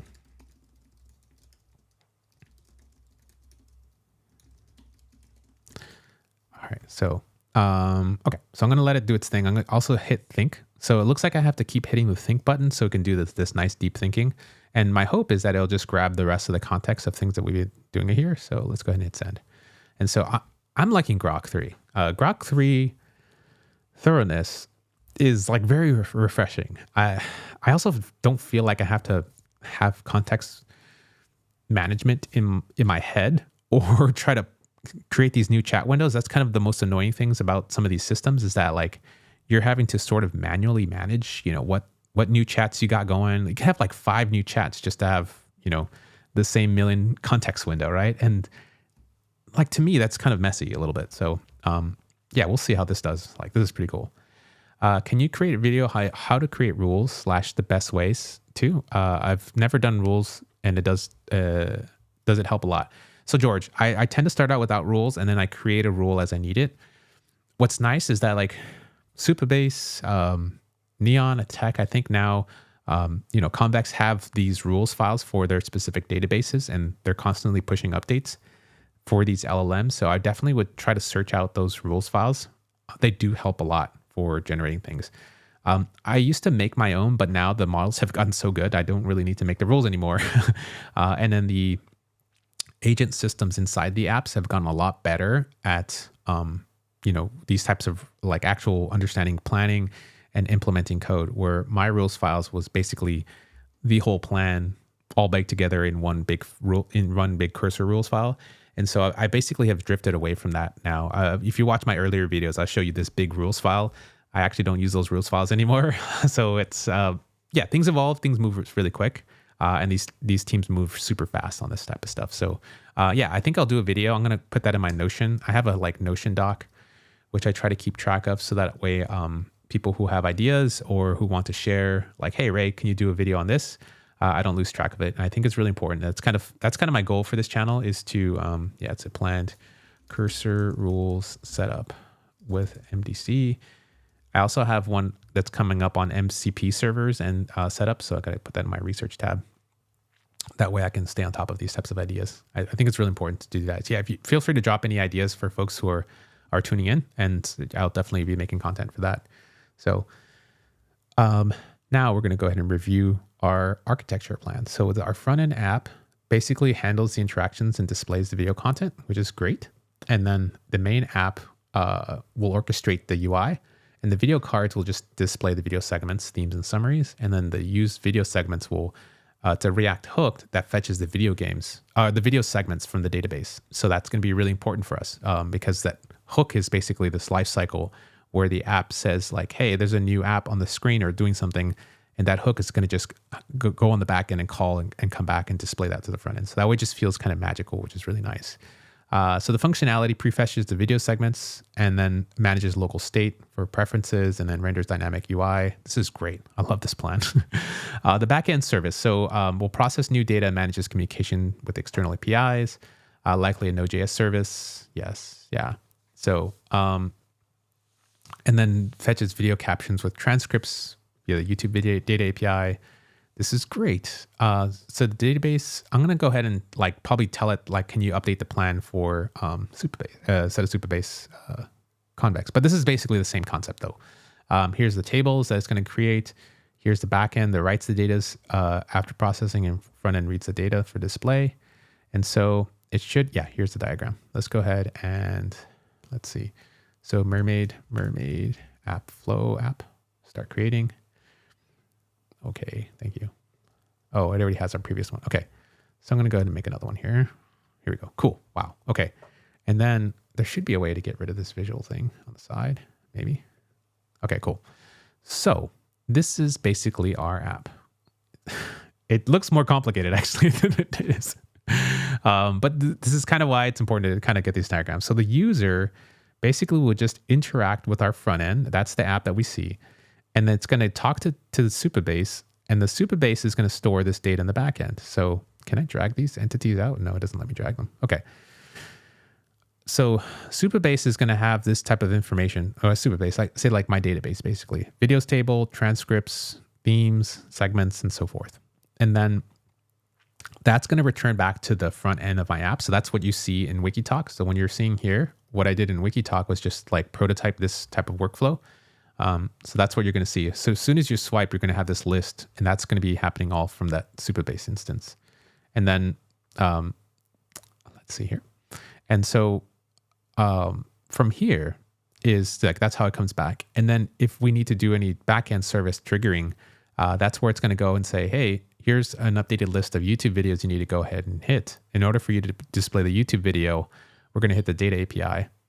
So like the backend service, it says optional triggers for processing. Got it. So the backend service where my database is going to go ahead and talk to the YouTube API and get the segments for the transcripts, and then sends the segments to an LLM for the analysis. And that's what triggers like this scheduling job. So the scheduling job independently will just start to trigger this process, which is pretty cool. So this fetches captions, returns captions, segments, and so forth, which is awesome. And then basically my front end app will just display the video card components. So these video cards are basically these things that you see, this exact thing you see on the screen.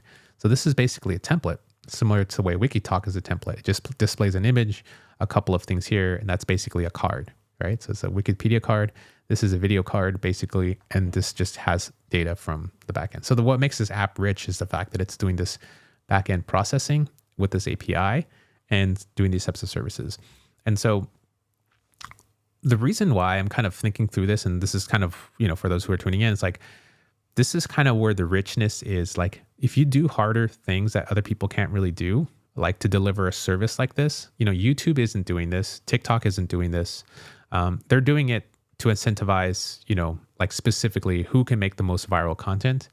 And that's a very different goal than learning. So I've heard rumors that the version of TikTok in China, their algorithm, they feed learnings to their audience. So if you're a kid at a certain age, they know you based off that demographic, and they'll feed you more things to learn, like, AI, they'll feed engineering topics.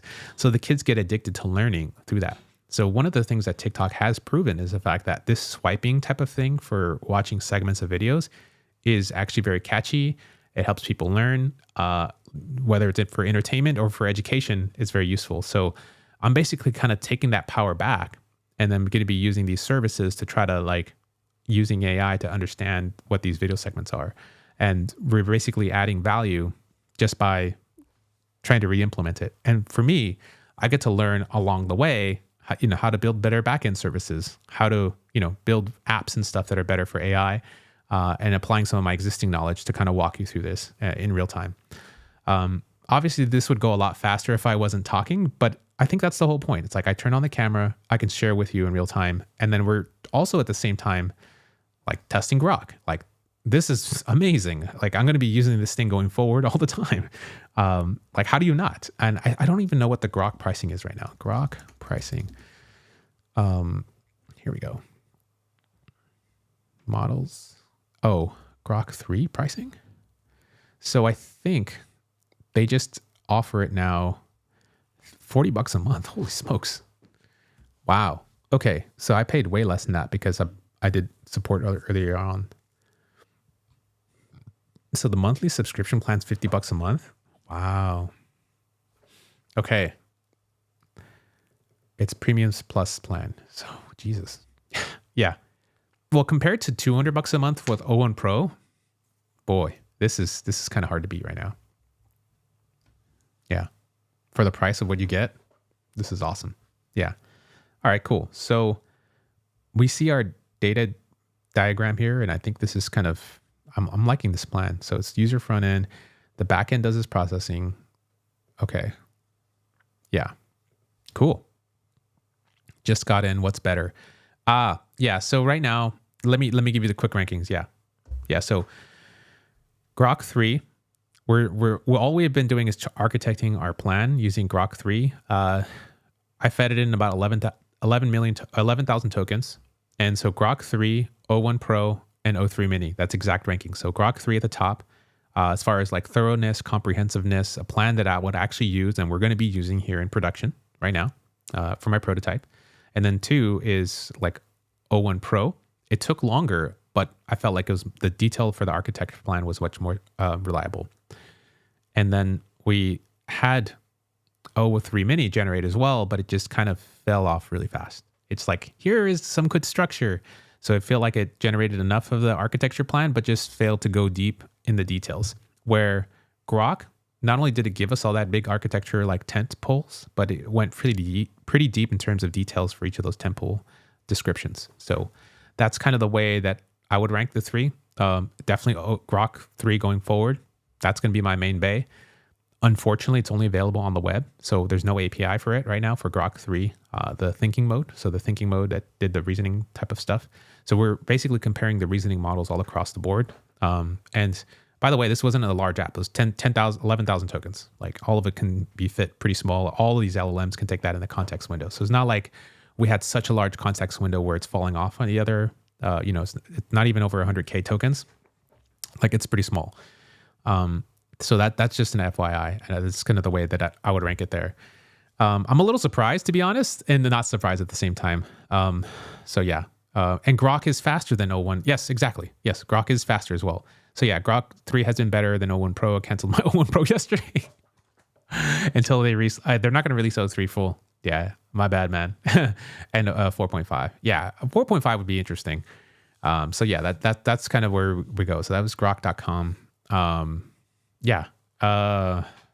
Super, super crazy. So the other thing that I was going to share with you as well is that the entity diagrams and data flow diagrams, this is from the O3 Mini, and it just wasn't as complete as the one from Grok. Like the Grok one was really, really good. So if we go back and I said, hey, can you also create a mermaid diagram? The one from Grok was really like comprehensive and very like detailed. So I'm drop this in here. This is exactly, this is the one from Grok 3. Like it has the videos, has the segments, like it tells you what it's describing, what it has, what categories. It's beautiful. This is awesome. It's also very similar to the O1 Pro one. So that's kind of where I was comparing. So we compared architecture plans. We compared like data modeling, how it generates the data for us, and a little bit of like planning, how is it going to plan to make the front end and the back end kind of dance with each other. And the next step here that we're going to try to do, we're about like an hour and 30 minutes in, is try to see if we can hook this up with Cursor, with the Cursor agent, and see if it can can Cursor take this plan and like really cook with it. So so I think what I'm going to go ahead and do is probably ask Grok 3 to generate the same plan. And then I'm going to give it some of those rules from Convex that we had here so that we can cook with it. So on Convex, if we go back a couple steps, I think, was it not this one, but this one, I think. Let me go back. So Convex has their own AI rules files. And so they have, for other IDEs, you can follow the rules or memories. So I'm going to use the Anthropic rules because I think those are usually pretty comprehensive.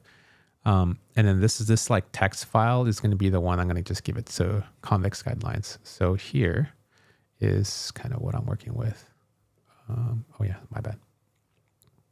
Get rid of this. Okay. So what I'm going to go ahead and do is just give this into Grok, and I'm going to say, can you give me can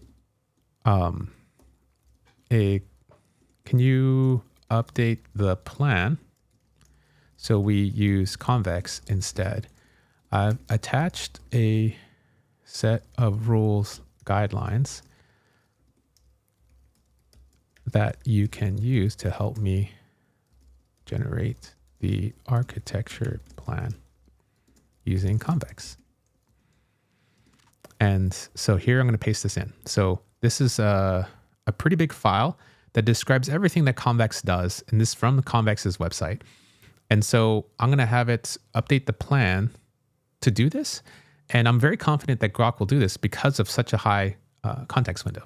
So I'm going to go ahead and copy this as well. I'm going to give the same plan to O1 Pro and O3 Mini High, and we're going to see what the difference is.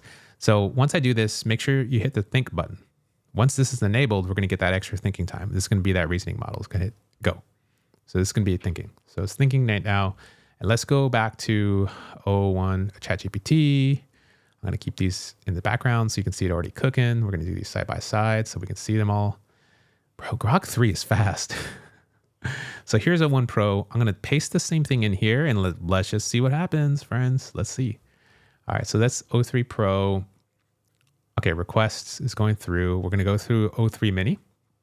Hi. I'm going to hit paste. I'm going to do the same thing here. So I'm hoping that these reasoning models take that time. Okay, 36 seconds. Let's go. Cook. Bro, let Grok cook. Sheesh. Okay. All right, here we go. Come on. This is pretty good. This is O3 mini high. HTTP endpoints optional. Okay.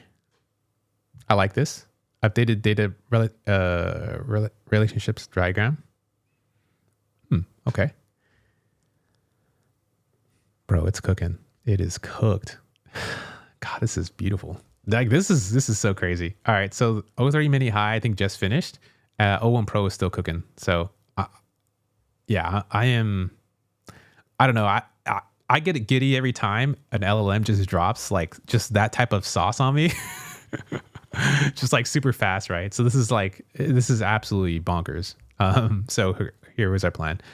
So to update the plan to use Convex instead of Supabase for the backend, we'll redesign the architecture to leverage Convex real-time. Like I love that it has all this information. It's so beautiful. I don't have to describe that, which is really nice. And that comes from the rules file from Convex. So that's FYI. Convex. So yeah, so it says replace SQL for this, use Convex serverless functions, and then for the front end, integrate the Convex React side call. That's so beautiful.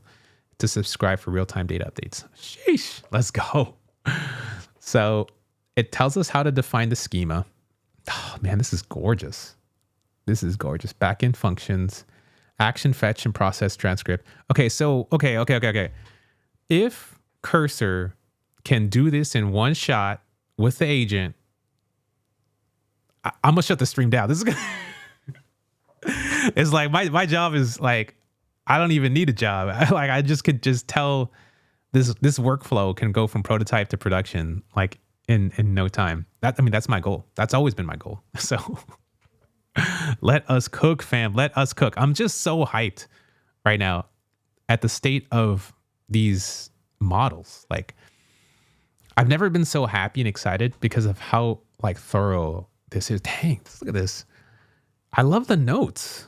Like implement the YouTube data. Like it's telling, this is an architect telling an LLM saying, writing down, here's an example function and here's an example placeholder with comments because this is an architect. This is an architect agent right now. We gave it the instructions to be an architect and it's adding the notes in. So it's really guiding it. So by the time we give this off to Claude Sonnet, it's going to fill in the details. It's going to figure out all these types of things. And then Cursor is going to take that and say, okay, I'm going to break these down into even more steps and try to like connect the dots now that I'm in your code base. So we have to use Node for if using Node built-in Node modules. Actions cannot access CTX directly using mutations. So this is amazing. Define a mutation for the mutation. So here this is the fetch video metadata. So this is where the backend is going to go ahead and do this type of call. So this is where we're going to just go and say, hey, go fetch the metadata for YouTube based off these timestamps. So it's basically this type of route there. Is what we're reviewing right now in the code. And then insert video data. So this is going to get back the data from YouTube and insert it in as far as like what our prompt was showing, whether it's beginner, intermediate, or expert. Beautiful. Along with the video ID. This is amazing. Bro, it cooked. Okay, so it's even telling it the notes. This is a beautiful plan. Oh my gosh. Okay, so I think we learned a couple things here. If you take away anything from this exact live stream, and if you're watching this right now, this is probably the most important thing to take away. Use an LLM like Grok 3 to do planning.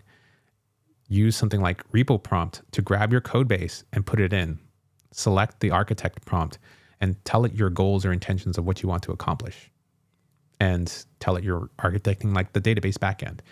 The reason why I've been waiting so long to do something like this is because very quickly, the LLMs have not been really good at integrating the databases like this.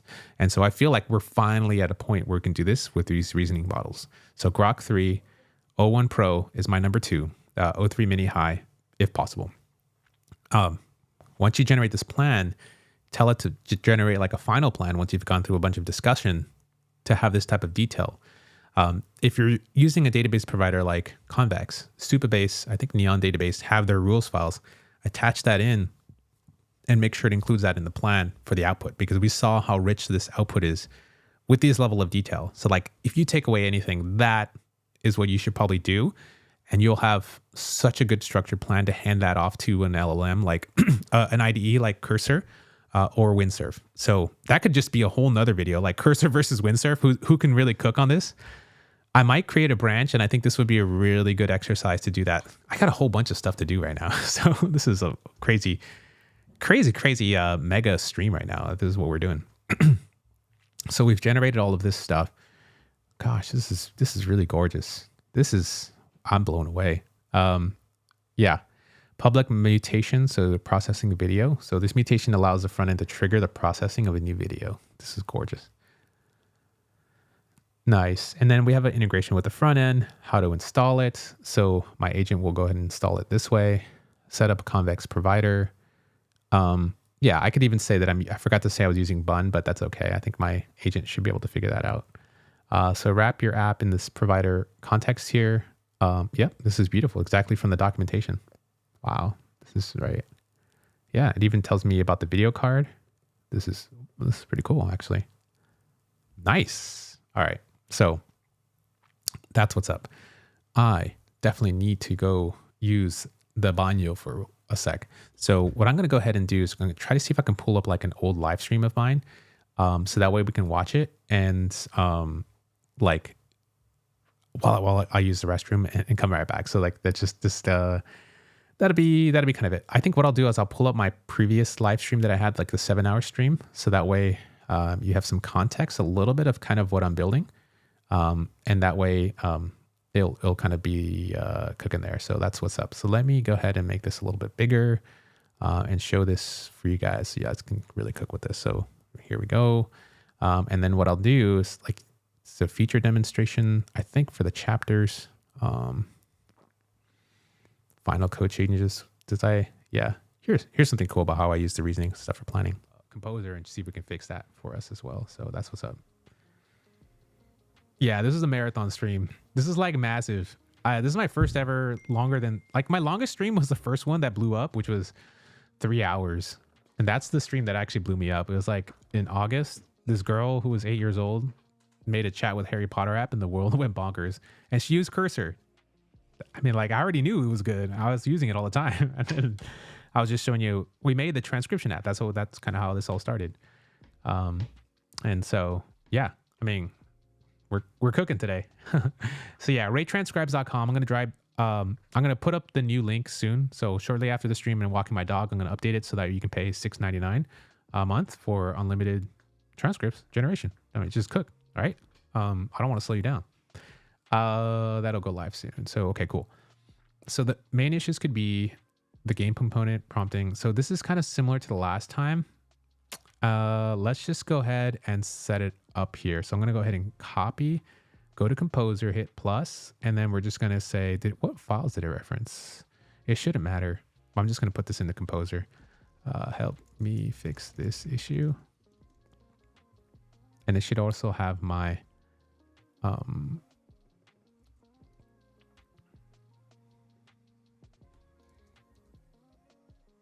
let's just submit. Let's go. So this is like kind of like low-key vibes coding and stuff and a bunch of other things kind of going on here. So we're doing a lot of things. I do need to kind of get up and get moving. So dang. So 4:32, probably the Super Bowl's going. I have no clue. I'm going to ask Siri what's going on with Super Bowl while we wait. Yo, what's going on with the Super Bowl? Hopefully no one's like watching with the spoilers. Here's some news about Super Bowl. You see why? Okay, 15 years later, Siri, come on. Ask ChatGPT what's going on with the Super Bowl. Come on. Like, this is sad. Like, really? I could probably ask Cursor with the @web and it's going to tell me what's going on before this thing even comes back. Come on, look at this. Oh my gosh. Oh my gosh, please. Yeah, no, I'm sorry. I'm not sorry. What am I sorry for? They should be sorry. I'm paying them money. All right, let's go. After analyzing the code, I can see that the game component prompting is a canvas-based game, should be visible during the processing step. All right, so it cooked. Now let me update the game component within the container. Okay, I like this. Added overflow. Prompting is all you need. Okay, let's get this. Let's see. Let's see. Because I got to get this last step before I go walk my doggy. My doggy. All right, let's go. I don't see the game. Get in the game. Okay. It goes to processing audio. Okay, I made some code changes. But and I'm still not seeing the game. It after hitting the generate let's cook, fam. And then what I'm gonna go ahead and do is just copy this. So I'm gonna just turn this down. So that was basically my previous live stream, the 7-hour behemoth. I now have timestamps for those who are wanting to follow along. You're welcome to go follow along my channel. So yeah, that's what's up. If you want to go ahead and check that out. By the way, I also wanted to drop, there's like a quick join button there. So I just have something, I just want to let you know that basically all of this stuff is not sponsored, by the way. I do this stuff because I like to explore this stuff. I'm trying to learn with AI and just share my knowledge with you. And so, I don't rely on like advertisers. I don't rely on, other people like who are sponsors, because I feel like that sort of clutters up the thinking here in terms of, being really true and raw. And so what I like about this is the fact that you and me, regular people, can support other people to provide this valuable content. And I don't feel like I have to be very clickbaity and say, today we're going to run into a train and I'm going to see if I can use AI before the train kills me. And I'm going to update you every second of what's going on. And it's like, I don't need to do clickbaity type of stuff like that. I'm just like I want to deliver value for myself. And the way I'm going to deliver value is by shipping apps, using the software, and using this stuff live. So if you're down to support this, you can do this either through YouTube. Just hit the join there. You can also do it through X as well. So on X, you can just basically go to the join button here and hit subscribe.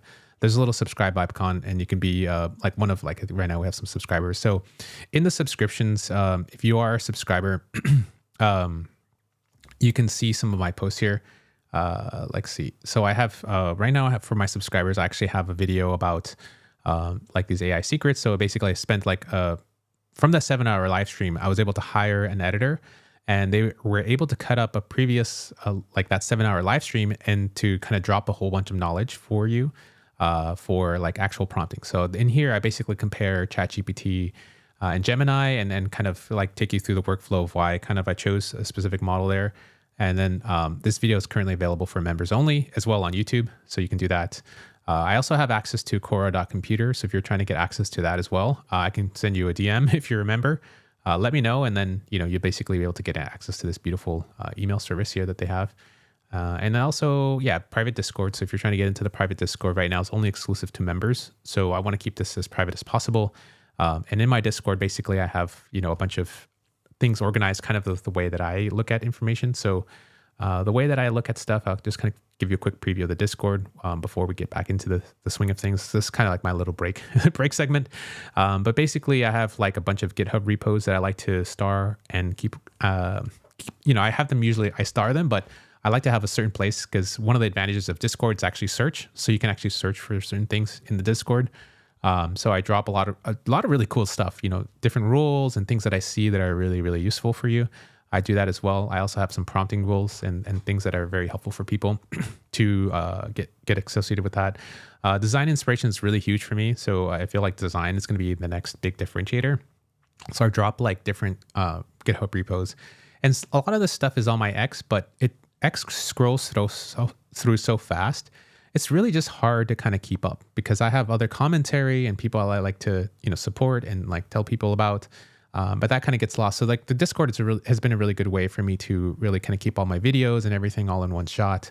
And my previous featured guests are also on here. So like folks like Luzel and Mike Bird and other people I've interviewed, and people who are actually sponsoring me right now are also in here as well. So you get to cook with me. And then I also, if you want to be a beta tester for one of my apps, just feel free to let me know. And I dropped like information here on the beta testing, and we do some community feedback. So yeah, this is the community. that I got going on. So right now it's private, so invite only, and done through subscription basically, or if you've been a previous guest of mine, and we talk a lot. So yeah, I've got some code sections if you want to cook with some coding in the lounge room. So that's kind of what I got going on. Just wanted to throw that out there if for those who are wondering, and kind of how we're building stuff. The goal for me is to basically ship my app. raytranscribes.com is like one of the apps that I'm working on, but I'm working on apps using AIs just so that I can learn how to do this stuff. I used to be an engineer at Apple for 12 years. And basically now, I'm building with AI and sharing my knowledge as I go. And just the way I think about things is very helpful for other people. So all of this stuff is for free. You could do whatever you want. And the support definitely helps if you're feeling the vibe, and helps me get editors and types of things that I want to provide value for. So yeah, let's go, fam. That's kind of cool. So yeah, I'm going through just like an entrepreneur would. I've never been an entrepreneur before. So I'm learning this whole thing of like, marketing and making things and trying to like actually talk to people and ship apps and stuff. So I do a lot to share on my journey on X, also on YouTube as well. So definitely appreciate those who are joining. And this process is a process I just normally start going through, So I'm discovering this stuff with you in parallel. So that's what's up. Alexis Vega, good stuff. Definitely. Alberto Galvan. Yo, what's up, man? Yo. So I'm excited about this plan, and I want to see if Cursor can really just cook with this. So I'm just going to copy this entire plan because it's so beautiful. I think before I do that, I'm going to go ahead and see if I can get Cursor set up with Bun. That way it's kind of good to go. So in Cursor, I'm going to do a couple things as well. So I'm going to create a branch because I think I also want to compare this to Windsurf, which would be really cool. Because a lot of people right now are trying to switch to Windsurf, and they're trying it out and they like it. So I was like, yo, I don't blame you. Like, let's go. I'm not sponsored by anyone. So like, let's see. Okay, so I'm going to do git tower dot. And so what I'm going to go ahead and do, this is my front end app. And I'm going to go ahead and just commit this in here. So there's a little branch thing up here with Cursor, and there's these little stars. So this stars up here generate a commit message for me. And all I did was, it says, I apologize. Okay, so there's an issue with it hitting the server. So I'm going to go ahead stage all and say added Convex rules. Actually, what I'm going to do, I'm going to go ahead and add the convex rules.mdc file. Okay, commit that to the main branch, Command Shift U to push the head to my remote branch. And what I'm going to go ahead and do here, I'm just going to go ahead and create a new branch, and I'm going to call it feature. I'm going to call it add convex, and I'm going to do add convex cursor. And so with this branch here, I'm going to check it out. What that's going to go ahead and do is like this branch is now dedicated to just using Cursor for this. And then what I'm also going to do is hit create new branch again. I'm going to do feature / add convex. I'm going to do windsurf. So that way I can have both branches checked out, and then I basically can snap to a specific branch and work from there. So the goal is to see, like in the future, to see if I can, basically compare the two side by side. And why that's really helpful is for a couple of reasons. Is one, I'm planning to like try to see if I can meet up with both teams and give feedback like in real time. So if I see Cursor do something and it does it really well, this is awesome, And if Windsurf really fails, like I could just show them like this is the branch, this is what I did, and this is kind of where you fail. Like this plan is pretty comprehensive from Grok. This is the way I would implement it.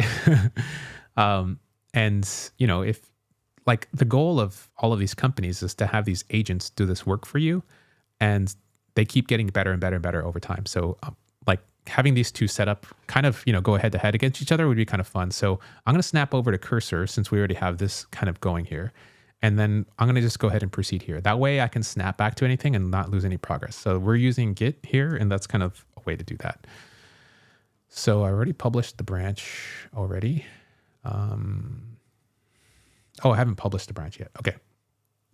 I can publish that in a little bit later. So I want to go ahead and follow the steps to install Convex. So I'm going to have that set up here on the side, on the right side. And I'm going to do this where I had the IDE more on the left side. I'm going to take care of chat for now, and then kind of maybe Command K to clear this out, and then move this over a little bit more, and then kind of adjust the size here. Whoops, cancel. Command 0. Okay, great. Now we have this here. I'm going to make my head definitely a lot smaller so that way I'm a little bit out of the way and not into everything here. So yes, thanks for joining. Everyone, appreciate all the love so far. So we're going to do getting started, quick starts. We're going to do React, and then we're going to go to, yeah. So I think what I want to do is just say, let's see, bunx convex dev. Okay, so bunx, or what's the bun command for this? It's all convex. So I'm going to do Command Shift K, whoops, Control Shift K, bun install command 4. And if I'd enter, bun install, I think it's, yeah, it's bun install convex dev. Okay. For here, I just want to use probably clots on it. Okay. Enter. So yeah. So now we should have convex installed, and then bunx convex dev, bunx convex dev. Cool. I'm going to drag the terminal up a little bit more so we can see here. So what I'm going to go ahead and do is just go ahead and create a new project, and then project name would just be Wicked Talk Frontend, hit enter. And then we're going to do a cloud deployment, and it should be setting us up. So this should set up all the secrets and things onto my app, and it should be good there. So cool. So now write your convex functions. So yeah, I guess in here, if I go to convex.dev and log in, let's see, if I go to login, I should see it. We'll see. All right, cool. So here it is, Wicked Talk Frontend. I already have the app here. Nice. And so here's the data. There's no data. There's no functions. There's no files. It has the logs. Cool. So yeah, basically we're already up and running with Convex, which is, I mean, you know, that's pretty simple. But what we basically have done is establish communication between my app and there. And so it already provisioned the files and saved it in the local env files. So that's pretty cool.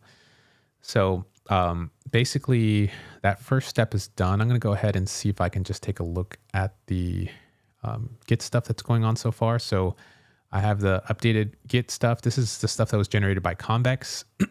And then I'm just going to go ahead and check that in for now, just so that we have the initialization in here. And then I usually just hit this little star for the GitHub message. And then it says set up Convex backend infrastructure, hit commit, publish the branch. So that way it publishes, and we're Gucci, fam. So, all right, cool. So our first step is done there. And then keep in mind, we already have the rules file set up. So it already knows that we're going to be doing convex-y types of things. And so now that we understand that like the first half of it's set up, we're going to just continue with the plan from Grok and see if we can get to cook. So I'm going to get rid of some of these windows here to make this a little bit smaller, so that way y'all can see some of these, so that way I can see it as well. So there, entity diagrams. We talked about a lot of cool stuff here. Yeah. Oops. All right. So now that we have this in here, I think the rest of it, I'm just going to leave for the agent to do for our documentation. So this is kind of our thing here. All right. So the join. Thank you. Thank you. Okay, cool. All right. We have this. We have this here. Okay. So we're going to grab the plan from Grok and just let it cook. So the architecture plan for real-time data synchronization. Okay, so I'm going to hit this little copy button here, and this should basically grab our entire plan already configured for Convex. And yeah, it should basically, I mean, it's very comprehensive. It's beautiful. Yeah, 36 seconds. This has the whole plan. All right, so what we're going to go ahead and do here now is I'm going to go ahead and leave this window running. And then I'm going to go in here, and I'm just going to go ahead and hit plus. And so, okay, so there is a new UI in this version of Cursor. So what we're actually seeing for the first time is Cursor version 0.46. So this is the latest version of Cursor that is probably not really out yet. It's out, but it's kind of an update that's in a very small number of hands of people. And I'm very lucky to have this version right now. And so we're seeing a little bit of the new UI from the agents here. So they have this new drop-down mode, which is really cool. And so, damn, that's actually awesome. Look at that. So before, it used to be kind of hard to understand what you were doing. So you can either ask a question or edit or whatever, but I'm just going to do this. So the model doesn't have good agent support yet. So start a new thread or edit and ask. So start a new thread in edit mode. Okay. So there's an edit mode. So what agent should I use? I guess it's not really clear. Sonnet? Okay. I thought this was the same. Okay, so there's an ask mode, and we're looking at this in real time, by the way. So yeah, this is kind of cool, but I feel like I got to give some feedback to the team. Like, yo, this is confusing. I used to use the agent with this version of Sonnet, and it was like goated. Like, so I guess this doesn't have good agent support yet. Starting a new thread in edit can ask for better results. Or ask mode for, okay. So if I just start it with the Claude Sonnet, then I think that's going to be good. Okay, cool. So what I'm going to go ahead and do is I'm using agent mode, and I'm just going to give it the plan. So plan, here is the plan that I want you to implement. I'm using Bun for my installer, and the plan is referencing npm when it should be using Bun as an FYI. And I'm going to paste the plan in. And so I'm going to get rid of this first part from Grok. And so this is basically, yeah, this is basically the plan that we're going to go ahead and implement, which is all of this here. Cool. Yep. And so this is the plan from Grok that we have. And the way we got that plan is just copying the thing at the bottom and hit copy. Okay, cool. So I'm going to go ahead and hit send. And if this agent from Cursor like one-shots this whole feature, I'm going to shut the stream down. It's over, yeah. Edit is old, normal, agent is the same. Okay, I guess so. Maybe they just did something underneath the hood, but we'll see. So I'm going to hit send, and we're going to watch the new version of Cursor cook for us. The 0.46 is the latest version that's dropped. You can see this new unified UI. It's pretty hot. And yeah, let's go ahead and I think maybe we should add some of the folders. Like I'm going to go ahead and add them. So for context, I'm going to add, was it video card? I'm going to add wiki card. Let's see, wiki card. And then I'm going to add language selector. I like this new UI. It's much more clean. And then is there liked articles? Yeah, context. So I'm going to do audio preferences, liked articles. I'm also going to do hooks. So like use localization and wiki articles. Although I'm not really using wiki articles. I'm going to uncheck that. Use localization. I don't think I'm using use loc as well. So the plus. Yeah. Okay. What else is here? App. I got to add app. Okay. And then package.json probably. Okay. Those are good for the context right now. I'm going to let it marinate on this and just see what happens. All right, let's hit it.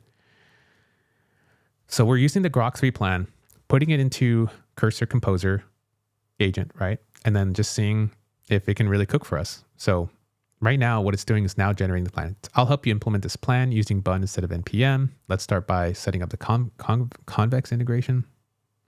So it looks like it looked up like 19 results in my directory here, which is pretty cool. Dang. Let's go. Wow, it's already making all the changes.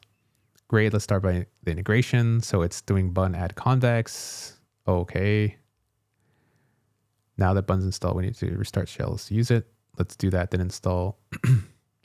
Okay, so I think what's interesting is it's running its own version of the shell. Oh, I see. Got it. Yeah. Oh, Bun add Convex. Cool. Sweet. Okay, I'll dig this. Let's go. So what we're basically doing right now is we're watching Cursor use its agent to go through the entire plan, like in real time right now. So this is kind of cool to watch, actually. So now that we have Convex installed, let's start implementing the schema and backend functions. So let's create the schema file. So here's where it creates the file. Now let's create the actions file for handling external API calls. So it should be able to catch some of these errors. This is cool. And it should be able to iterate on lens. That's awesome. Wow. So yeah, let's go back to some of the super chats. So big shout outs to Z Whaler, $20, man. That's awesome. $20 to Ray Fernando. Thanks for the support. Your support means a lot to me. Ray is elite, and definitely appreciate it, man. Like, this is so cool that your support helps drive the channel, helps me get editors, and helps me kind of keep the content real like this.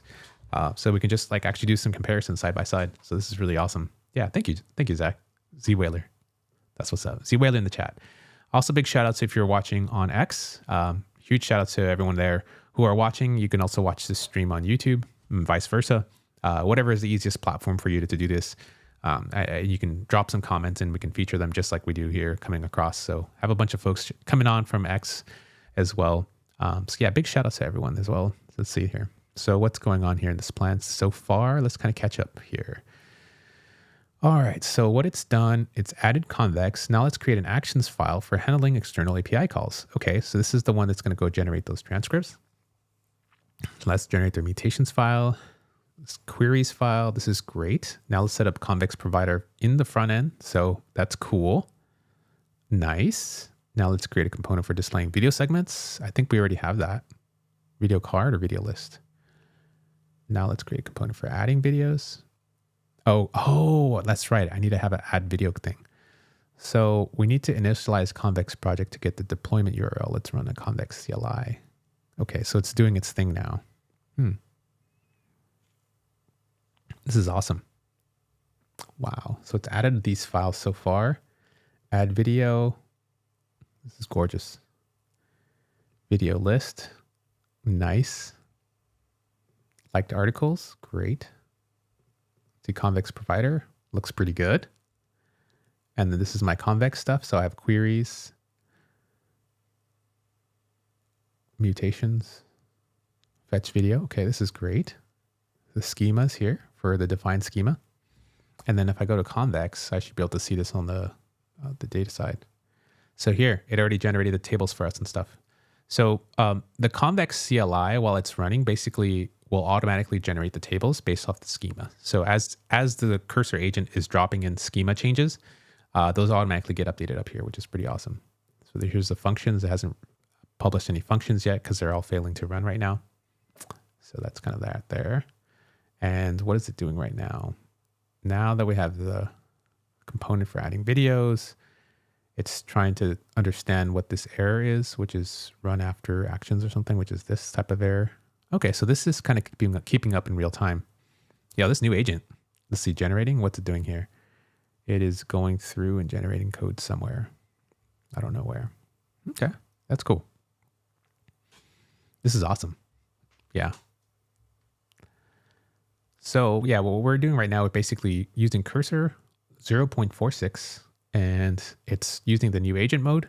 And we're basically letting it do its generation here. So so far, this is kind of what it's got. It doesn't really look like this is other code that it's doing to generate its data modeling. Cool. We don't really have to touch those very much. And yeah, let me get rid of the bottom here and get rid of the side. Cool. Yeah, this is the queries. So it's going to query for the videos. I like this. Awesome. Very, very cool. And then there's some, yeah, this is not how you would find the module for this, for the API. So then I think it'll have to reference itself. So I'll hit cancel and resume, I think. So we have a TypeScript error because we need to export the action from the actions file. Let's fix this by updating the exports. Got it. Okay. So this is cool. So I was able to hit cancel and resume because it was obviously taking a long time in something that I didn't really know what was going on. So I hit actions.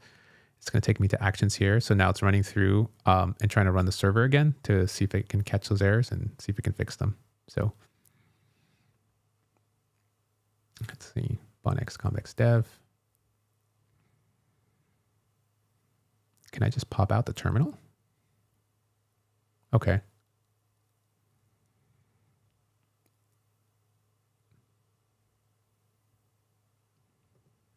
Oh, nice.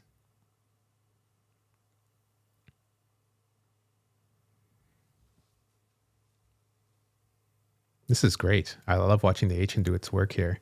So it's updating all of our files accordingly just so it can run the right commands. So when I do bun dev, it just does the right commands, which is probably why I was failing earlier. That's cool.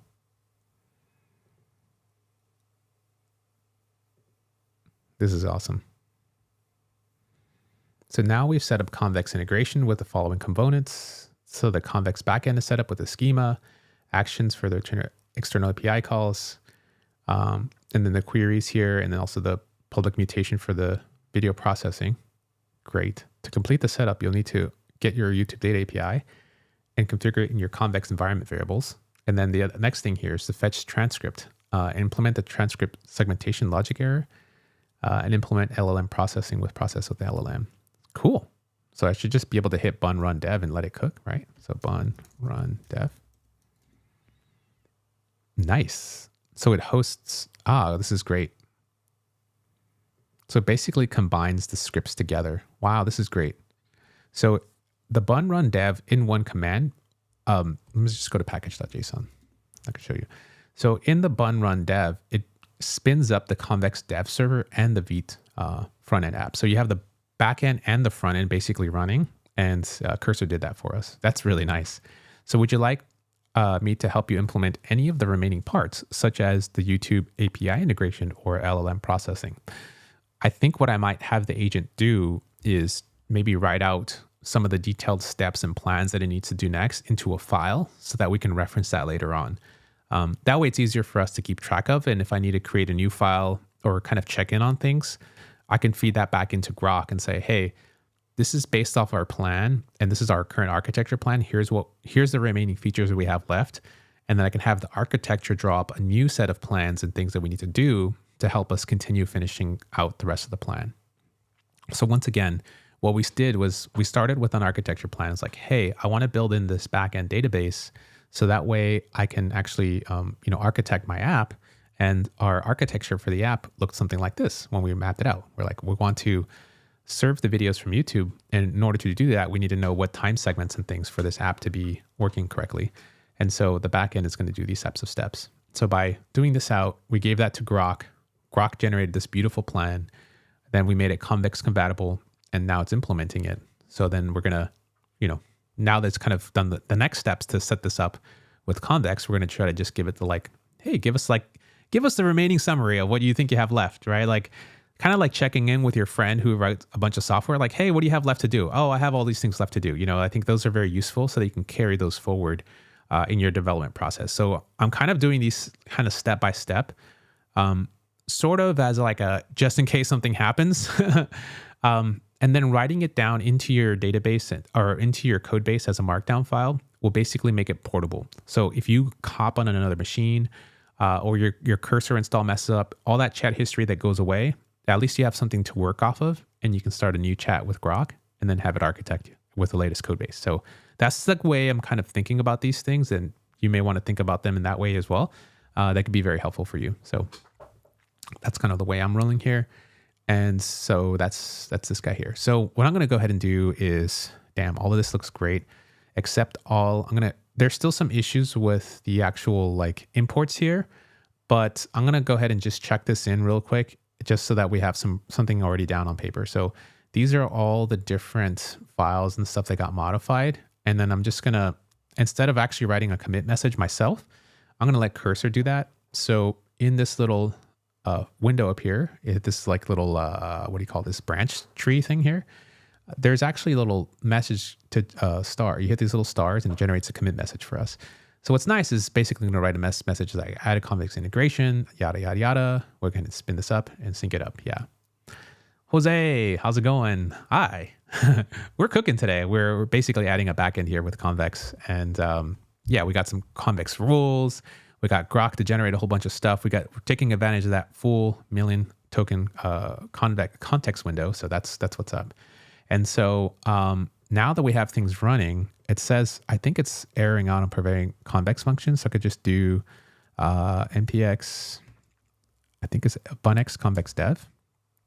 So I think I'm just going to run the convex command by itself and see why it's why it would be erroring or not erroring out. So I'm going to go back to package. bun convex, bun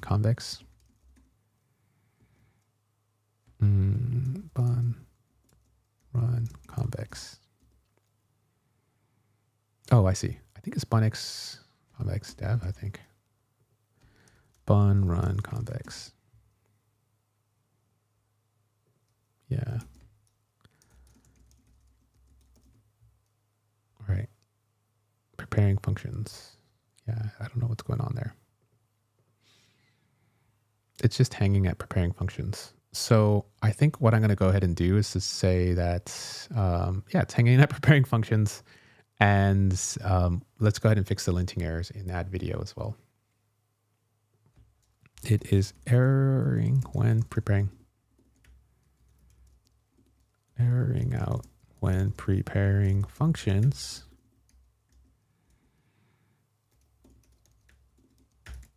And please fix the linting errors in add video. Let's see, code, add video.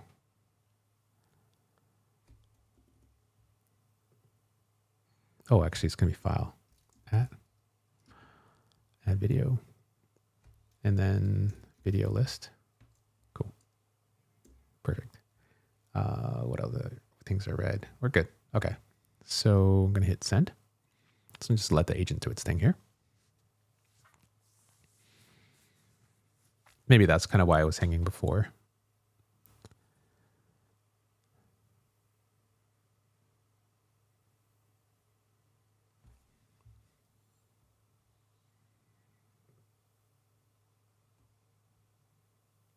Cool. Just fixing the import paths here. That's nice that it has all this context here. It's really cool. How good is the new version of Cursor? That's kind of what we're finding out right now. There's some UI stuff that I'm still trying to understand, like the agent with Claude Sonnet version. But it seems to be working so far. Yeah. Let's fix the issue where it's trying to access internal actions. Okay. Yes.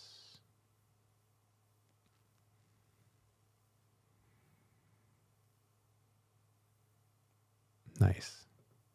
What's it saying about the auto fix? Yeah. So it looks like in the new version here for linter errors, you can say auto fix and then fix manually for this chat or always fix manually. So a lot of times, maybe when you're doing chats, it can go into like a linter error loop. So depending on what's happening, you can just basically tell it to always auto fix, because anytime it does an additional loop, it's going to cost a fast request for you. So if you are running into a bunch of issues with your linting errors, that might be a good option for you. So yeah, cool. So now let's go ahead and update this mutations file. That's cool. Nice. Very cool. Are we airing out? Index to use the correct. Wow. Beautiful. So I guess, do we have to export from actions for Convex? I thought it was already included as part of what Convex does. I haven't received the update yet. It's giving me anxiety. Yeah, I mean, they definitely seed it to a smaller audience first, and then from then on forward, they'll like as the smaller audience, if they vet it and there's no problems, then they'll just keep doing that. Keep seeding it out. So let's see, Convex dev server again, one run dev. Cool. Give me a sec here.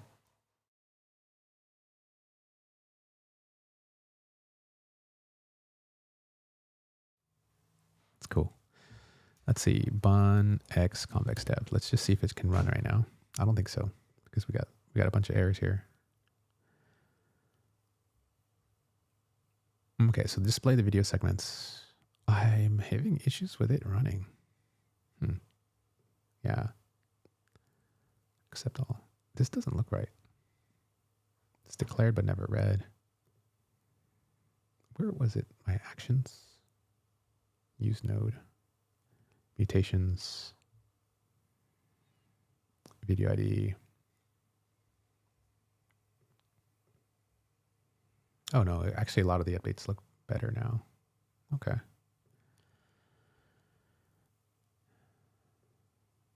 Why? So I think what I could do is to accept YouTube ID through add video, display video segments. Would you like me to help you implement a specific park functionality? Okay, please generate an updated plan and write it to Markdown in the root folder so we can reference it. I want to know what features we've completed and what still needs to be done. Okay. So I'm basically telling the agent to give us an updated plan and make sure that it can write it into the root folder. And when we're doing that there is basically this plan should have a nice comprehensive list of, what we still need to do. There's an interesting thing where I'm having some issue with preparing Convex functions. What I'm going to go ahead and do is just reference the Convex documentation and then have it review my code in a separate chat to see if we can fix the issues with our Convex installation. So here is the plan. It says it created the schema and actions for external. So let's go ahead and review this plan. So here's the plan. Wow. Sweet. I'm going to go ahead and accept. This is a nice plan. So I'm going to paste this into, actually, I should be able to show you here. Yeah, I'm going to do this. So flip this aside a little bit. Okay. So this is our actual plan here that we have in Markdown. So database schemas were set, features in progress. This is a great plan, actually. This is really, really cool. I love how it did this. So environment setup, fixed bun installation configuration, configure environment variables for YouTube. Here's a YouTube integration that we still need to do. Transcript processing as well still needs to be done. LLM integration. So what I can do is each of these segments will be different requests to Grok. For example, like setting up the LLM. So I could say, here's my code base. I want to use the Vercel AI SDK so that it writes it directly into my Convex database instead of having it done on the front end. That way we can, do that step. So each of these steps are going to be basically individual plans and executions that I can run. So it's pretty important to have something really big like this, how we started this big architecture plan. Then we have Cursor try to implement it and then have it tell us exactly coming back like, hey, what still needs to be done yet? I also like the technical debt part. Like that's something I never even asked you here. This is super duper helpful, right? Type safety, like fix, these types of things, testing, performance, security. This is really nice. So this is a nice update from Cursor, the 0.46. Next steps as well, fix environment issues, implement YouTube API, implement transcript processing, integrate LLM processing. This is great. Wow. Okay, so I'm going to go ahead and commit this here just so that we have this in our books here. So refactor Convex actions mutations, simplify process the workflow, go hit submit this here. Cool. Okay. Yeah, so what I'm going to go ahead and do, I'm going to quit Cursor just in case. I'm not really sure what's going on. I don't know if it's a Cursor environment issue or something else that's going on here. So let's go ahead and reopen Cursor just in case that's a problem here. So we're using the latest version of Cursor. So this is Cursor 0.46 where you're just tuning in. And there's some like little UI changes right here for the agents where we can go into ask mode and whatever. So what I want to go ahead and do is I'm going to go ahead and create a new set of agents. I'm going to go ahead and edit mode. And I'm going to use the Claude Sonnet. The one I really like is this mode here. So I'm going to get rid of this plan. I'm going to say, and what we're going to go ahead and do, see if we can try to fix some of the issues. So can you, I try to review my Convex configuration.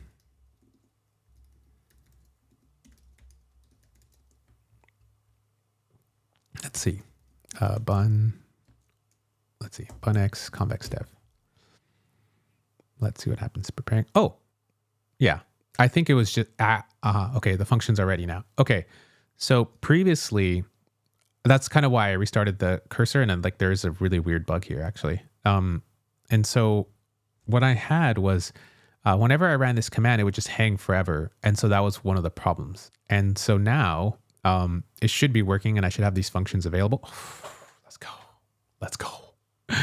Let's go, friends. Okay. So this is kind of what it looks like. So in the big map of things, let's just kind of zoom out a little bit. So the database is basically, let me go back in here. I'm going to say database, shift enter, convex. I'm going to say convex database maybe. Convex. Okay. So in the database itself, it's going to have its functions. And this is kind of where I'm going to be doing a lot of sauce and stuff. And so we go back to convex. These are the functions. This is actions, process, transcript. And you could see like I'm not using SQL to do these types of things. It's literally code that runs in a function on my database, which is awesome. And so these are still to do. It tells us about the API calls and other things that we still need to do here as well. And then we have the index stuff that about generating the index. So this is all done also using convex. Inserting video data is also done here. So process video, fetch process. To me, this doesn't look very convex-like, and I'm going to tell my agent to fix that, but that's going to be, I just wanted to make sure that I could even just get my functions onto the actual cloud, which is pretty cool. Here's my mutations folder. There isn't anything here. And this is this here. So this is cool. So we have that there. And as far as data, here's all the schema information. So now that we have these tables actually up and ready for us to receive the files. So that's looking really great. Yeah, I'm so glad we had this part hooked up. So that was my biggest concern there. Nice. And then as far as mutations, the only reason why this is complaining is because it's declared and not read. And we still have yet to implement that part of our plan for our thing. So if I look for this plan.md, it's actually put it right here. And then this is our plan for the implementation details. So I actually didn't really have to go through and ask the chat for fixing my app. It's already kind of running. So now the next steps, I think it says like, we already did this environment setup, which is nice. Where is this fixed bonding environment setup? Just put X through here, X, and then hit the X here. Let me put this in Notion just to show you kind of what this looks like so that we can see kind of what Notion does. So Notion is amazing at Markdown. And let me see if I could show you from a different window. Let me just open up a new window on the side and then kind of drag it in so that way you can see what's going on. See what we're working with. So I'm going to open up a new private window, close this here. So if I go to new page, I can say plan, and I'm going to go ahead and do down here, paste. Whoops, I'm going to hit Command Shift V, paste. Yeah, okay. So do Command Shift Option V, I think, paste. So Markdown, what's nice in Notion, the whole app of Notion is basically just Markdown, which is awesome. And so I just copy the Markdown and put it in here. You could just edit it all you want and then paste it back into the app, and you still have the same thing. So we fixed the bun installation and configuration, I think. Yeah. Let me see if I do the same thing here. So if I should just do bun dev, it should run my convex, preparing convex functions. Yeah, cool. Yeah, I already fixed. Nice. And then we have set up convex environments. Yes, we did. Configure environment variables. No, we've not done that yet. So YouTube integration would be fetch, implement this, add your YouTube API key, add error handling, and invalid video IDs. So let's go ahead and let's just talk to Grok. I mean, since Grok is so awesome, let's go ahead and check it out some more, right? So a lot of, let's see if I can get this here. Oh gosh, where's my stuff? Okay. So let me get this window back up because I think Safari sort of crashed on me. I thought I had it up. So I'm going to work on getting that back up right now because I had a whole window with all my stuff in it. I think I accidentally closed it somehow. Oh, did I minimize it? I think I did. Okay, that's what I did. So my bad. So I'm back up again. Okay, so I accidentally minimized it. That's why I'm seeing here. So now that we have this plan fleshed out, what I'm going to go ahead and do is hit the little new chat window. I don't know. Do I have a history? Yes. Cool. At least I'll have history here. Okay. Hit the new chat. I'm going to say, how do I get a YouTube API key? And I'm going to go ahead and hit deep search, right? And then what else do we need here for our plan? What's it telling us? I'm going to do Notion side by side. So we have Notion here, implement Fletch YouTube error handling for video IDs, And then I guess I also want to know like what are the limitations here. So like maybe I'll do it without deep search. I'll just do how do I get a UTF-key? What I am trying to pull transcripts from YouTube and want to know the limitations. I am using Vite with TypeScript and Convex state backend to do this processing. So I guess I want to know the limitations, and you know what I'm going to do? I am going to do a deep search on this because I mean, why not, right? It's supposed to be really good, and we're going to test this thing out. So I'm going to do deep search here, and then we're going to go over here on O1 Pro, right? O3 Pro Mini High, whatever. And we're going to hit this little search thing here at the bottom with search, I think. Yeah, so theoretically, we should be able to get similar search functionality, I think, right? So let's see who can really cook. So I don't know what this thing is there, but we're going to do this. All right. So who is going to win, Grok 3 or O1 Pro? I like this UI, by the way, for deep search on Grok 3. This is really hot, like super hot. And then, yeah, shout outs to those designers who designed that. I think that's what I like about it is like the simple interaction, this like step-like process where it guides you through of what's going on, the 36 plus web pages and like what it's thinking is at each step. This is really gorgeous, like very well done. Key points, nice, and still cooking. Okay, this tells us on, you know, it's thought for 16 seconds, searched the web, did all the things. So the YouTube data API has a daily quota of 10,000 units, whatever that means. So not all videos have captions, and auto-generated captions might not be accessible. For security, avoid embedding the key in the front-end code. Use alternatives like scraping transcripts if necessary. Okay, that's really good insight. How to get an API key? We basically just go to Google Console.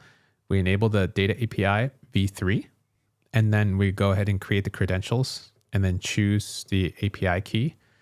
For security, restrict the API key, especially since you're using it for the back end, possibly exposing ports with the front end on Vite.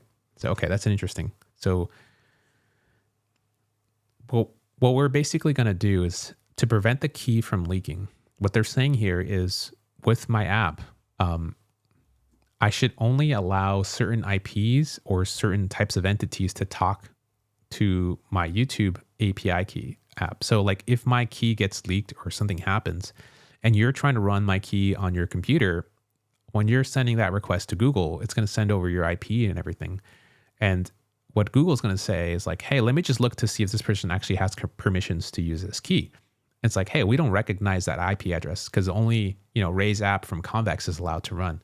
So it's going to deny your request. So that's kind of what they're talking about here, which is what they're saying with the security part, which is like restrict your API key to like HTTP refers or IP addresses. Of course, my head was in the way up there, but yeah, like that's kind of what I'm talking about there. So that's what's up. On Grok, let me just make this a little bit bigger so it's easier for you to read on the screen. So that it has basically the same steps here that they're listing. So pulling the transcripts from the captions.list method is available caption tracks for the video and then captions.download to get the transcript. Ah, okay. So it looks like when you hit the API, you can actually list what like captions are available, be it a certain language or something like that. So that can be very useful. Each download costs 200 quota units. Oh, okay. So we have 10,000 divided by 200, which is 50. Okay, that's not really a lot. With a free daily limit of 10,000 units, so allowing 50 downloads per day. Not all videos have transcripts, which can vary. Oh my gosh, this is crazy. So while an API key might work for public data, often requires OAuth 2, meaning you'll need to implement authorization to get an access token, especially for private or restricted content.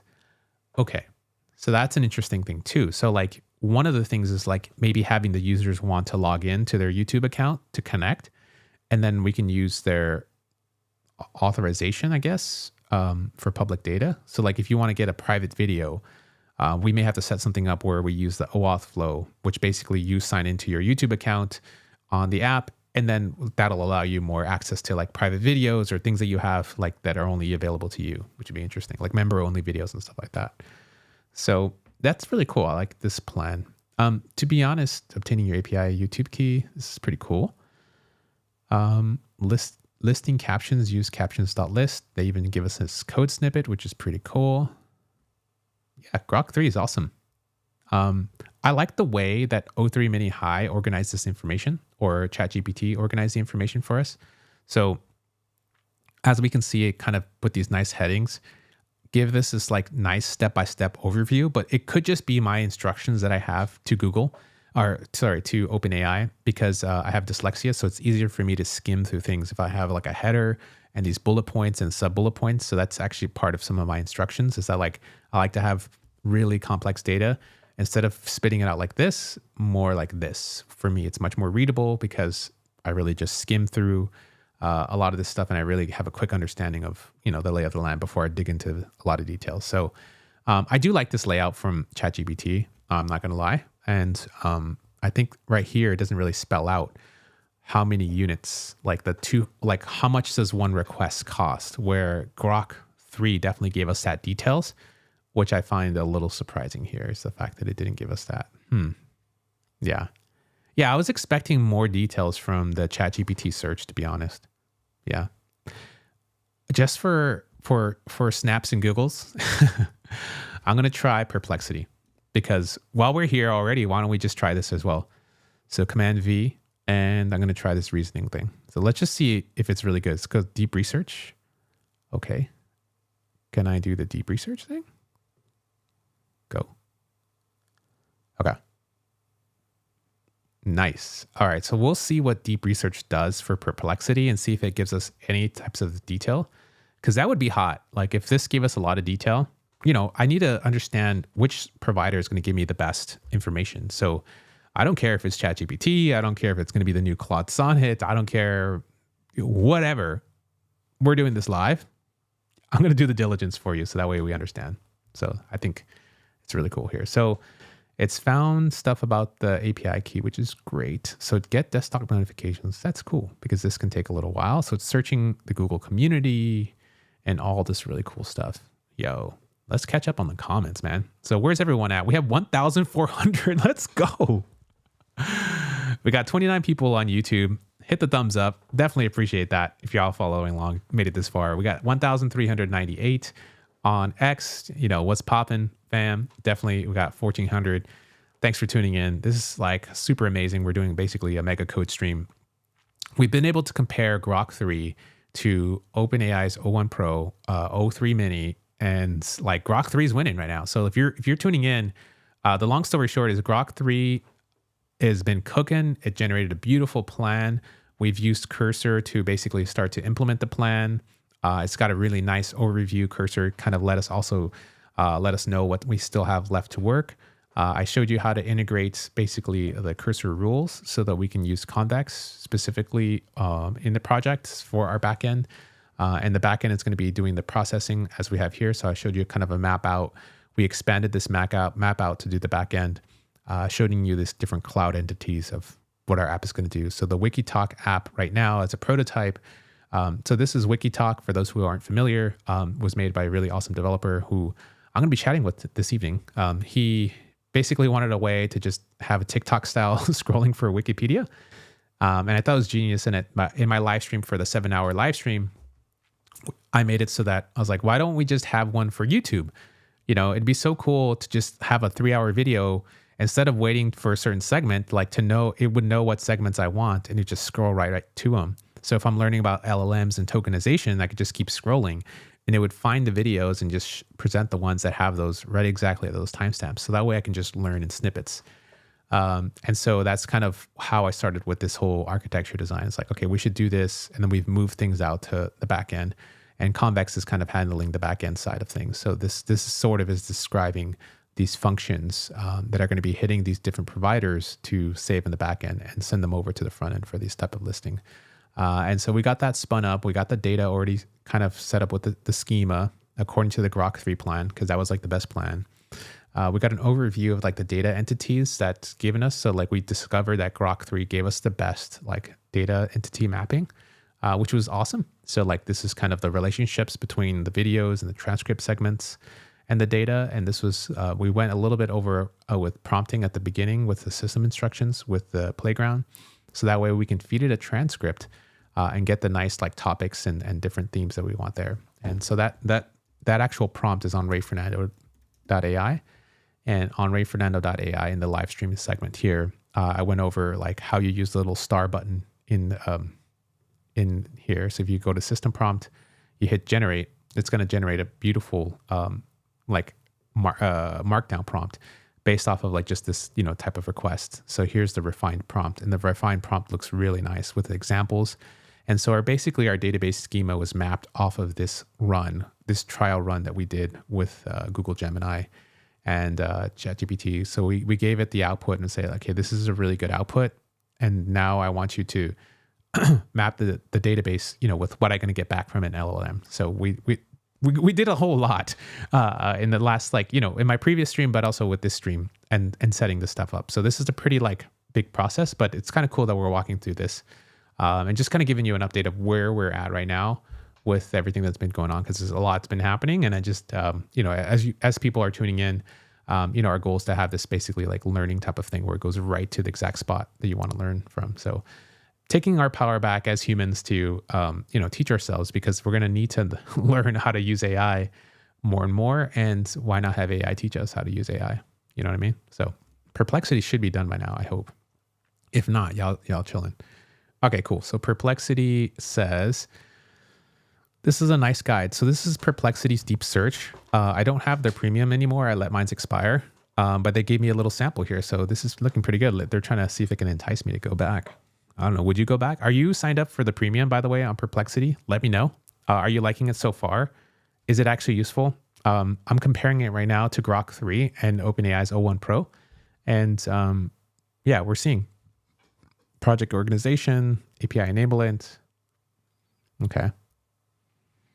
So here's how we do it. It follows the similar steps. Okay. Nice details. Talks about the security restrictions that O1's model. I actually wouldn't be surprised if on the back end, they're actually using like an O1 model, like an O1 mini model, just to do some type of reasoning and pull it together. It's exact, it almost looks exactly like the exact same text from here. You see? But they kind of have different names, like this, this part. Yeah, this is probably something they scraped from somewhere. But yeah, I'm just curious. I like that they gave me a pattern for this. This is really cool. The other two did not give me the exact code block for this. This is something Perplexity did, which is really nice. Not that I need it, but because I'm going to give this a cursor anyways, but I feel like this is really important. So you pass in the video ID and you pass in the key. This would be done on the back end side. That's why it would develop its thing. So quota management implementations, it broke this down really beautiful. So 1 to 5 units. This is nice. I think Perplexity wins here in terms of asking general knowledge that you need to how do I get this API key? How would I do this type of thing? I like this a lot. It even gave me the code. That's what's even more shocking. It's like, you want a backup strategy for badging. This is so genius, right? Oh my gosh, this is great. So there's third-party solutions that I was not even aware about, and none of the other providers gave this to me. So Grok did not give this to me, nor did OpenAI. I think it's really cool that they're telling me about alternatives, because this is really cool. Supadata.ai. What's Supadata? API. I'm just finding about this. I do like Perplexity Premium. Yo, low key, I might have to sign up because I'm really impressed, especially for implementing APIs. You need something that's going to search a lot of surface areas, like Reddit, Google forums, all these different types of things. And I was sort of expecting Google deep research from OpenAI to do that. Also expecting a little bit of Grok to do that, but it kind of low key fell short. But it's okay. I mean, that's why we test these things, and that's why we need to understand, okay, I'm going to do this for right now. This is what's working. I'm going to do this for this. And we need to update our knowledge store here. So that's why I'm using all these different models. We've got to do everything here to really get our understanding of what's going on. So we get an API. Oh, what? Okay, so I think this might solve everything. So what's the pricing right now? Okay, so I can do 10,000 credits for $100. Yo, this is kind of hot. 500 a second. So for $100, if I charge a membership fee, I can make it free for so many things. Okay. I gotta cook on this idea, because I feel like there's a couple ways that I could set this up, and I may need to, like as a prototype, I might just use an API service to get started and then let it like come up with something better for the second part. But this is pretty cool. So basically I extract auto-generated and manual captions, 100 languages, simple API, no proxies, no rate limits, no roadblocks. Yo, clean structure markdown content, perfect for training APIs, bypass CAPTCHAs, scalable infrastructure. So all I do is just give it a video ID and it comes back with the content. Oh my gosh. This is beautiful. Huh. Yo, I just found out about superdata.ai. Awesome. This is a really cool service. Pricing that scales to 0, right? Yeah. Sarah Chen, solopreneur. Yo, I'm gonna hit them up. I should just interview them like, dude, what are you guys doing? There's a GitHub. These guys are made, these in Berlin. They're badass. Transcript, rapid API, YouTube. Okay. How, there's make integrations as well. GitHub. I'm liking these guys a lot. I got 100 free requests. Let's go. I like this a lot. Wow. We just discovered. Huh. Oh, this is beautiful. Super. I'm going to follow you guys. This is so cool. There's a Python and a JavaScript SDK. Oh, even better. Let's take a look at their JavaScript stuff. Import. Beautiful. What's the limit? Oh, we can crawl? We can crawl a website? Oh, I see. All we need is a YouTube transcripts though. This is kind of hot. I like this a lot. So the thing is, I think it's just using the YouTube API to get the transcripts. I'm not really sure exactly how and what they're doing, but I would love to chat with them about this. So that could be interesting. All came from Perplexity, by the way. Perplexity really cooked and updated to the latest version. Wow. As I'm basically, so this is one thing I didn't realize is that Perplexity is still running its model in the back end and updating it as we go. So that's really impressive. I might have to reactivate. This is looking pretty good, actually. This knowledge nugget alone is super valuable because it saved me time, right? I was expecting Grok to kind of pull this in for me. So we go to Grok. It told us this idea, but did not specifically give us third-party implementations because it did follow our request, where Perplexity kind of took it the next step further. So I definitely appreciate that. So while convenient third-party solutions, vendor dependency, potential cost considerations at scale. Yeah, that's where I think I might roll with this because of the free stuff, and then just have a queue of things that will go in so that 100, I think it's 100 per day, 100 per month, or just 100 free, right? Yeah. That's cool. Hybrid approach architecture. So the primary transcript source is the YouTube API. Got it. Security, best practices. Yeah. Whitelisting. Great.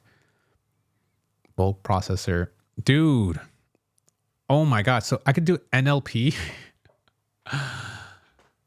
Wow, this is super useful. Okay. I'm very impressed with Perplexity's deep search. I had no clue it was this good, to be honest. And this was like sort of a side bonus for the stream. So if you're watching this, you got to see Perplexity deep search on a side bonus quest here. So this is actually really good. I might low key get up on this. Damn. This is cool. So what I'm going to go ahead and do is going to ask Grok deep search to see, find me a valid Perplexity coupon code. Right? So we're going to use other AIs to find like coupon codes so that we can use Perplexity for like not the full price. You know what I mean? So here we go. Here we go, friends. That's what's up. So while we let it basically, like, we're basically letting agents cook for us all the time, right? That's what it's all about right now. So yeah. All right. So now that we got that, we got cursor here, we got the plan going, we got so much stuff. I'm going to go ahead and update the cursor and commit this plan so that we have an update on project details. So that's that there. And hopefully X shows users referral links like this. Okay. Shared on 15 where X is a letter. Okay. So if You know what would be funny if Grok 3 was smart enough to like decode what this actual thing is and come up with a generator for coupon codes? That would be so cracked. Right? So a valid Perplexity code is this offering a $10 discount on the first month of Perplexity Pro. So I think this is like a referral code like, hey, if you use my code, you'll get $10 off type of thing. Like I can share mine with Perplexity and then you'll get the same thing as well. And then I get credit for it too. So it's like a referral code. So yeah, basically that's how it works. Okay. Yeah, the shared person gets $10 off the next bill. So it's a win-win. Exactly. So, okay. All right. Yeah. Okay. I think that's it. One of the cool things about Grok is that it actually searches Twitter. So like people actually on X are posting these types of things from these specific users on like February 15th and February 18th. So like today's the 21st and no model can get you these type of up-to-date information. That's really, really cool. So for historical, such as Black Friday deals, the $5 for the first month noted on from the actual founder. That's really cool. Third-party sites offer secret deals for on Enterprise Pro. And then Xfinity, this is actually expired. I tried to use this, and I even reached out to Xfinity, and they said that it expired. It's no longer valid. So, okay. All right. So if anyone has any coupon codes, hit me up. we'll do that type of thing. So I think this is probably a good place to pause right now. So I think we got the mappings done so far. We've got a lot of stuff here situated. So just to summarize again, Grok 3 is the winner in this whole thing. Grok 3, as far as like architecting, reviewing my code, we had 11,000 tokens for our code base, and it was able to use the architecture plan to generate a really thorough plan. I had it to do the data modeling and set up the database and figure out what a database schema would look like. And the entity mapping that it delivered was really thorough and really, really great. And I mapped that against O1 Pro and O3 Mini. So O1 Pro did deliver, which was also really nice. And I could have gone for either one. O1 Pro is $200 a month. So unless you already have that, then you could just use that and not worry about it. But if you're a user who has O1 Pro and already paying $200 a month, is it worth it to go to Grok right now? I think yes. To stop your O1 Pro subscription, no, I would definitely keep that around. I think I would use O1 Pro and Grok together, because there is this interesting thing that we just don't really know yet, that already I'm seeing some really interesting revelations here, right? With Grok 3, one of my favorite things is the 1 million token context window. So with that, I was able to shove my entire code base in, plus like have it generate an architecture plan, plus have it generate some mermaid diagrams for entity relationships, plus like while in the same chat window, I don't have to change chat windows, have it re-architect the plan with rules from Convex. So have it just slam in, another like 10K worth of tokens on how Convex works and have it re-architect the whole plan just based off around that. That was really impressive. And then to ask follow-up questions from that. So I still haven't even used up whatever percentage of the context window for that. And that's Grok 3, where O1 Pro, has 128K context window. So it does get you pretty far, but the bigger your code base is, the more are going to hit that upper limitation, and you have to really segment out what your requests are. Repo Prompt luckily has been able to help us with that. And there's a feature called Code Map, which I'll get into in a future video. But if you have any other suggestions or questions or things that you want me to cover more in detail, definitely drop them in the comments below. I definitely look through all the comments, and I want to make better content for you, and that's kind of what I'm delivering. So a lot of this is all brought to you with support from users like you, just by subscribing for free. Hitting the like or sharing helps get this message out to everyone. But on top of that, the people who are actually paying that $6.99 a month to join the Let's Cook here on YouTube or on X, if you're paying for, I think it's like $5 a month to support me as a subscriber, that actually helps me so I can get editors and people to cut these types of clips up to do these type of things, because the algorithm may not necessarily push this type of content. For a couple of hours that we've been running live, There's a lot that we covered, and there's a lot of value that people find in these live streams. And I spend time looking through the comments and try to generate more and more videos. So my goal is to generate more stuff like this because it's very helpful for me to learn, but then for you to also learn as I'm going through this process. And that's kind of what I'm doing there. So that's the big summary there with Grok 3, definitely the top tier one. If you have O1 Pro and you're already paying money, look into Grok 3. That large context window alone, I think, can be super helpful. I find that a lot different because Google Gemini, well, I have 1 to 2 million context window. The code generation and it just doesn't seem as consistent as it is for the way that Grok, whatever they're doing, that sauce in there, really, really nice. I like that in combination with Repo Prompt. Really, really good. O1 Pro, still good, but I feel like the data entity mapping right now, definitely give that to Grok 3. That was beautiful. That was really great. Well done. The O3 Mini just came short. I'm sorry. It felt like I got the temp poles up, but then everything kind of fell apart from the wind. There wasn't enough detail. There wasn't enough detail in my data mappings and entity there. And I couldn't trust it after that. And when I lose trust from a model that quickly, it just kind of makes me think sure, it could generate a lot of stuff, but if these little details are not really well thought out, then I kind of consider going elsewhere, especially or just trying something different for that task. I'm not trying to be sold on one model specifically. The goal here is really to try everything and see which one has the best feature for what we're trying to do, and that becomes a de facto standard, and then leverage the other models. And then as a bonus feature, what we did was we compared search across these different models. So Grok 3 to O1 Pro, or O3 Mini, deep research. And then we also compared, it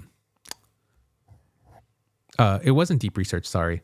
I did O1 OpenAI search versus Perplexity deep research versus Grok search, which is a little bit different.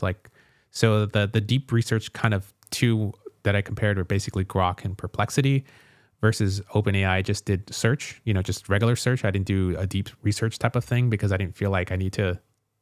Maybe I should, and that would be a nice comparison, but I felt like this is a pretty surface level task.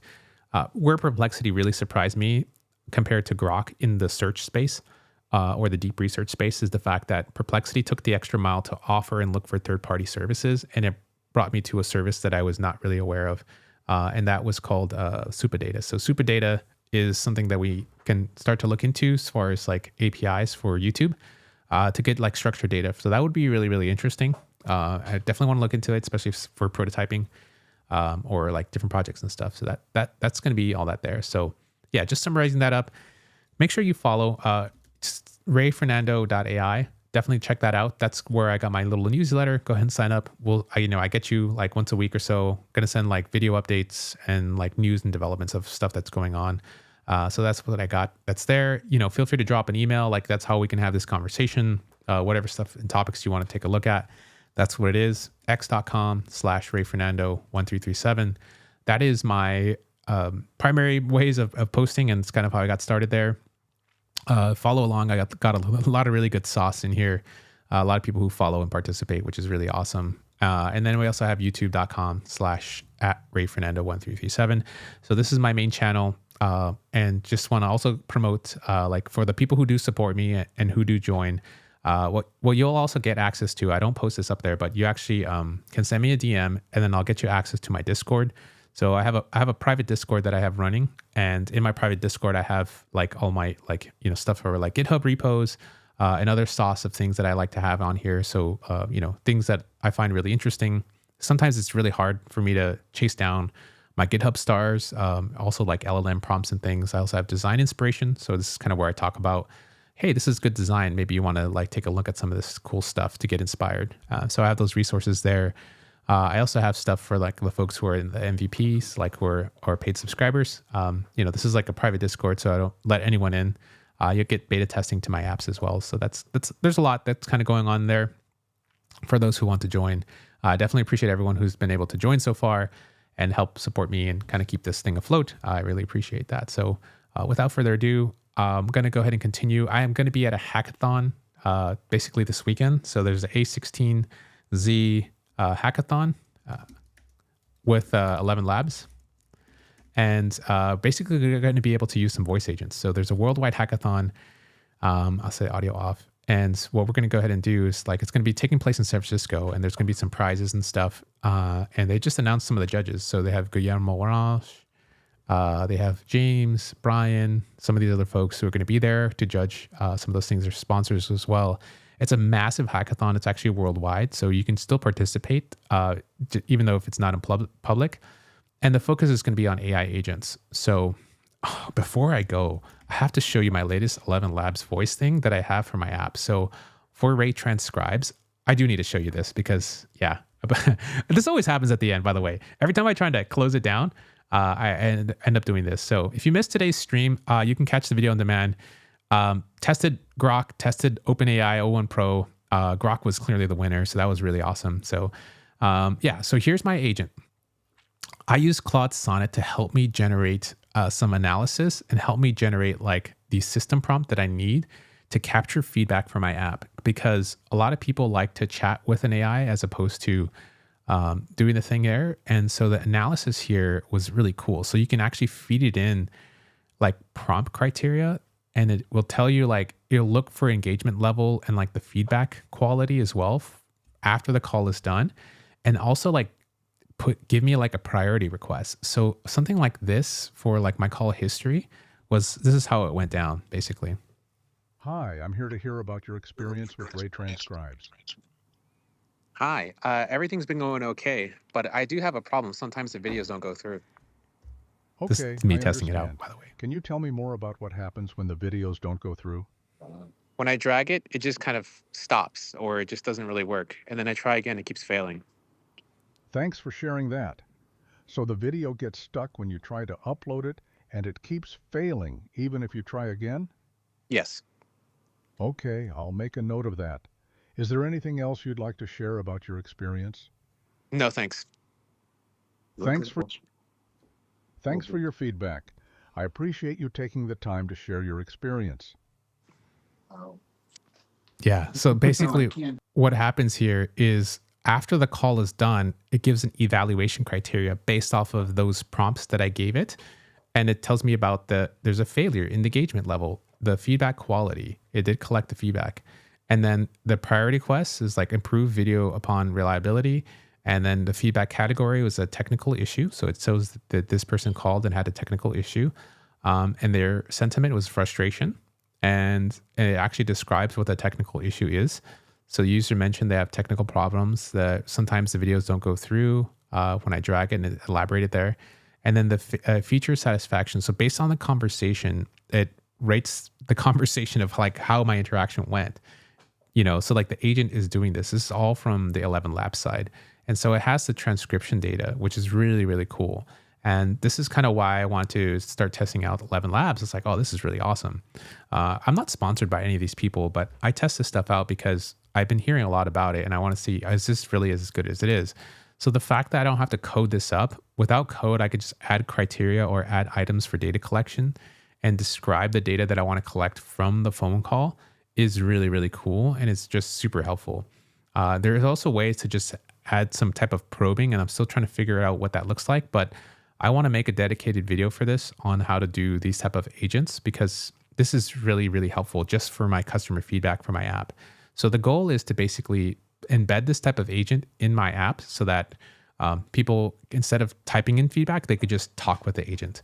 And sometimes it's just way faster to talk with the agent that way. Or I can send an email with this little call button, and it just literally would just initiate the call from your phone. So that way you don't have to do anything. It's not like a phone call, but just the microphone and does that type of stuff. So yeah, that's basically everything in a nutshell that I want to get into. And so if you've been tuning in, it's almost 3 hours. What an awesome mega stream. Really appreciate y'all for tuning in. Don't forget rayfernando.ai. Go ahead and sign up for the newsletter. It's free. And that's just the way that we can stay in contact. If you have any questions, drop them in the comments. Any topics you want me to cover in more detail, definitely drop them in the comments. Drop any timestamps where you feel like, hey, this is super helpful. Thank you. Or like, can you clarify this with a timestamp? That is going to be very helpful. So it's going to be me and some other folks that are going through the comments. And I want to make more content around that if you find it helpful. It also helps other people who are joining into the community for free to point out, like, if you have those questions, and there's probably someone else in the community who has a similar question. So definitely drop them in the comments. Participation is super helpful. If you're watching on X, I also have this published on YouTube, so you can go ahead and check that out there at RayFernando1337. Definitely check that out. Big shout out to all my subscribers and people who've been able to join and support this. I wouldn't be here without you, so I definitely appreciate that love. So with that said, we're about to hit that 3-hour mark. Definitely spread love, spread peace, help everyone. AI is moving at such a fast pace. It's just really hard to keep up sometimes. And I'm just hoping that I can deliver a lot of value here with these raw live streams, but then they'll be cut up for future purposes for video. So with that said, I'll catch y'all later. Take it easy, y'all. Peace.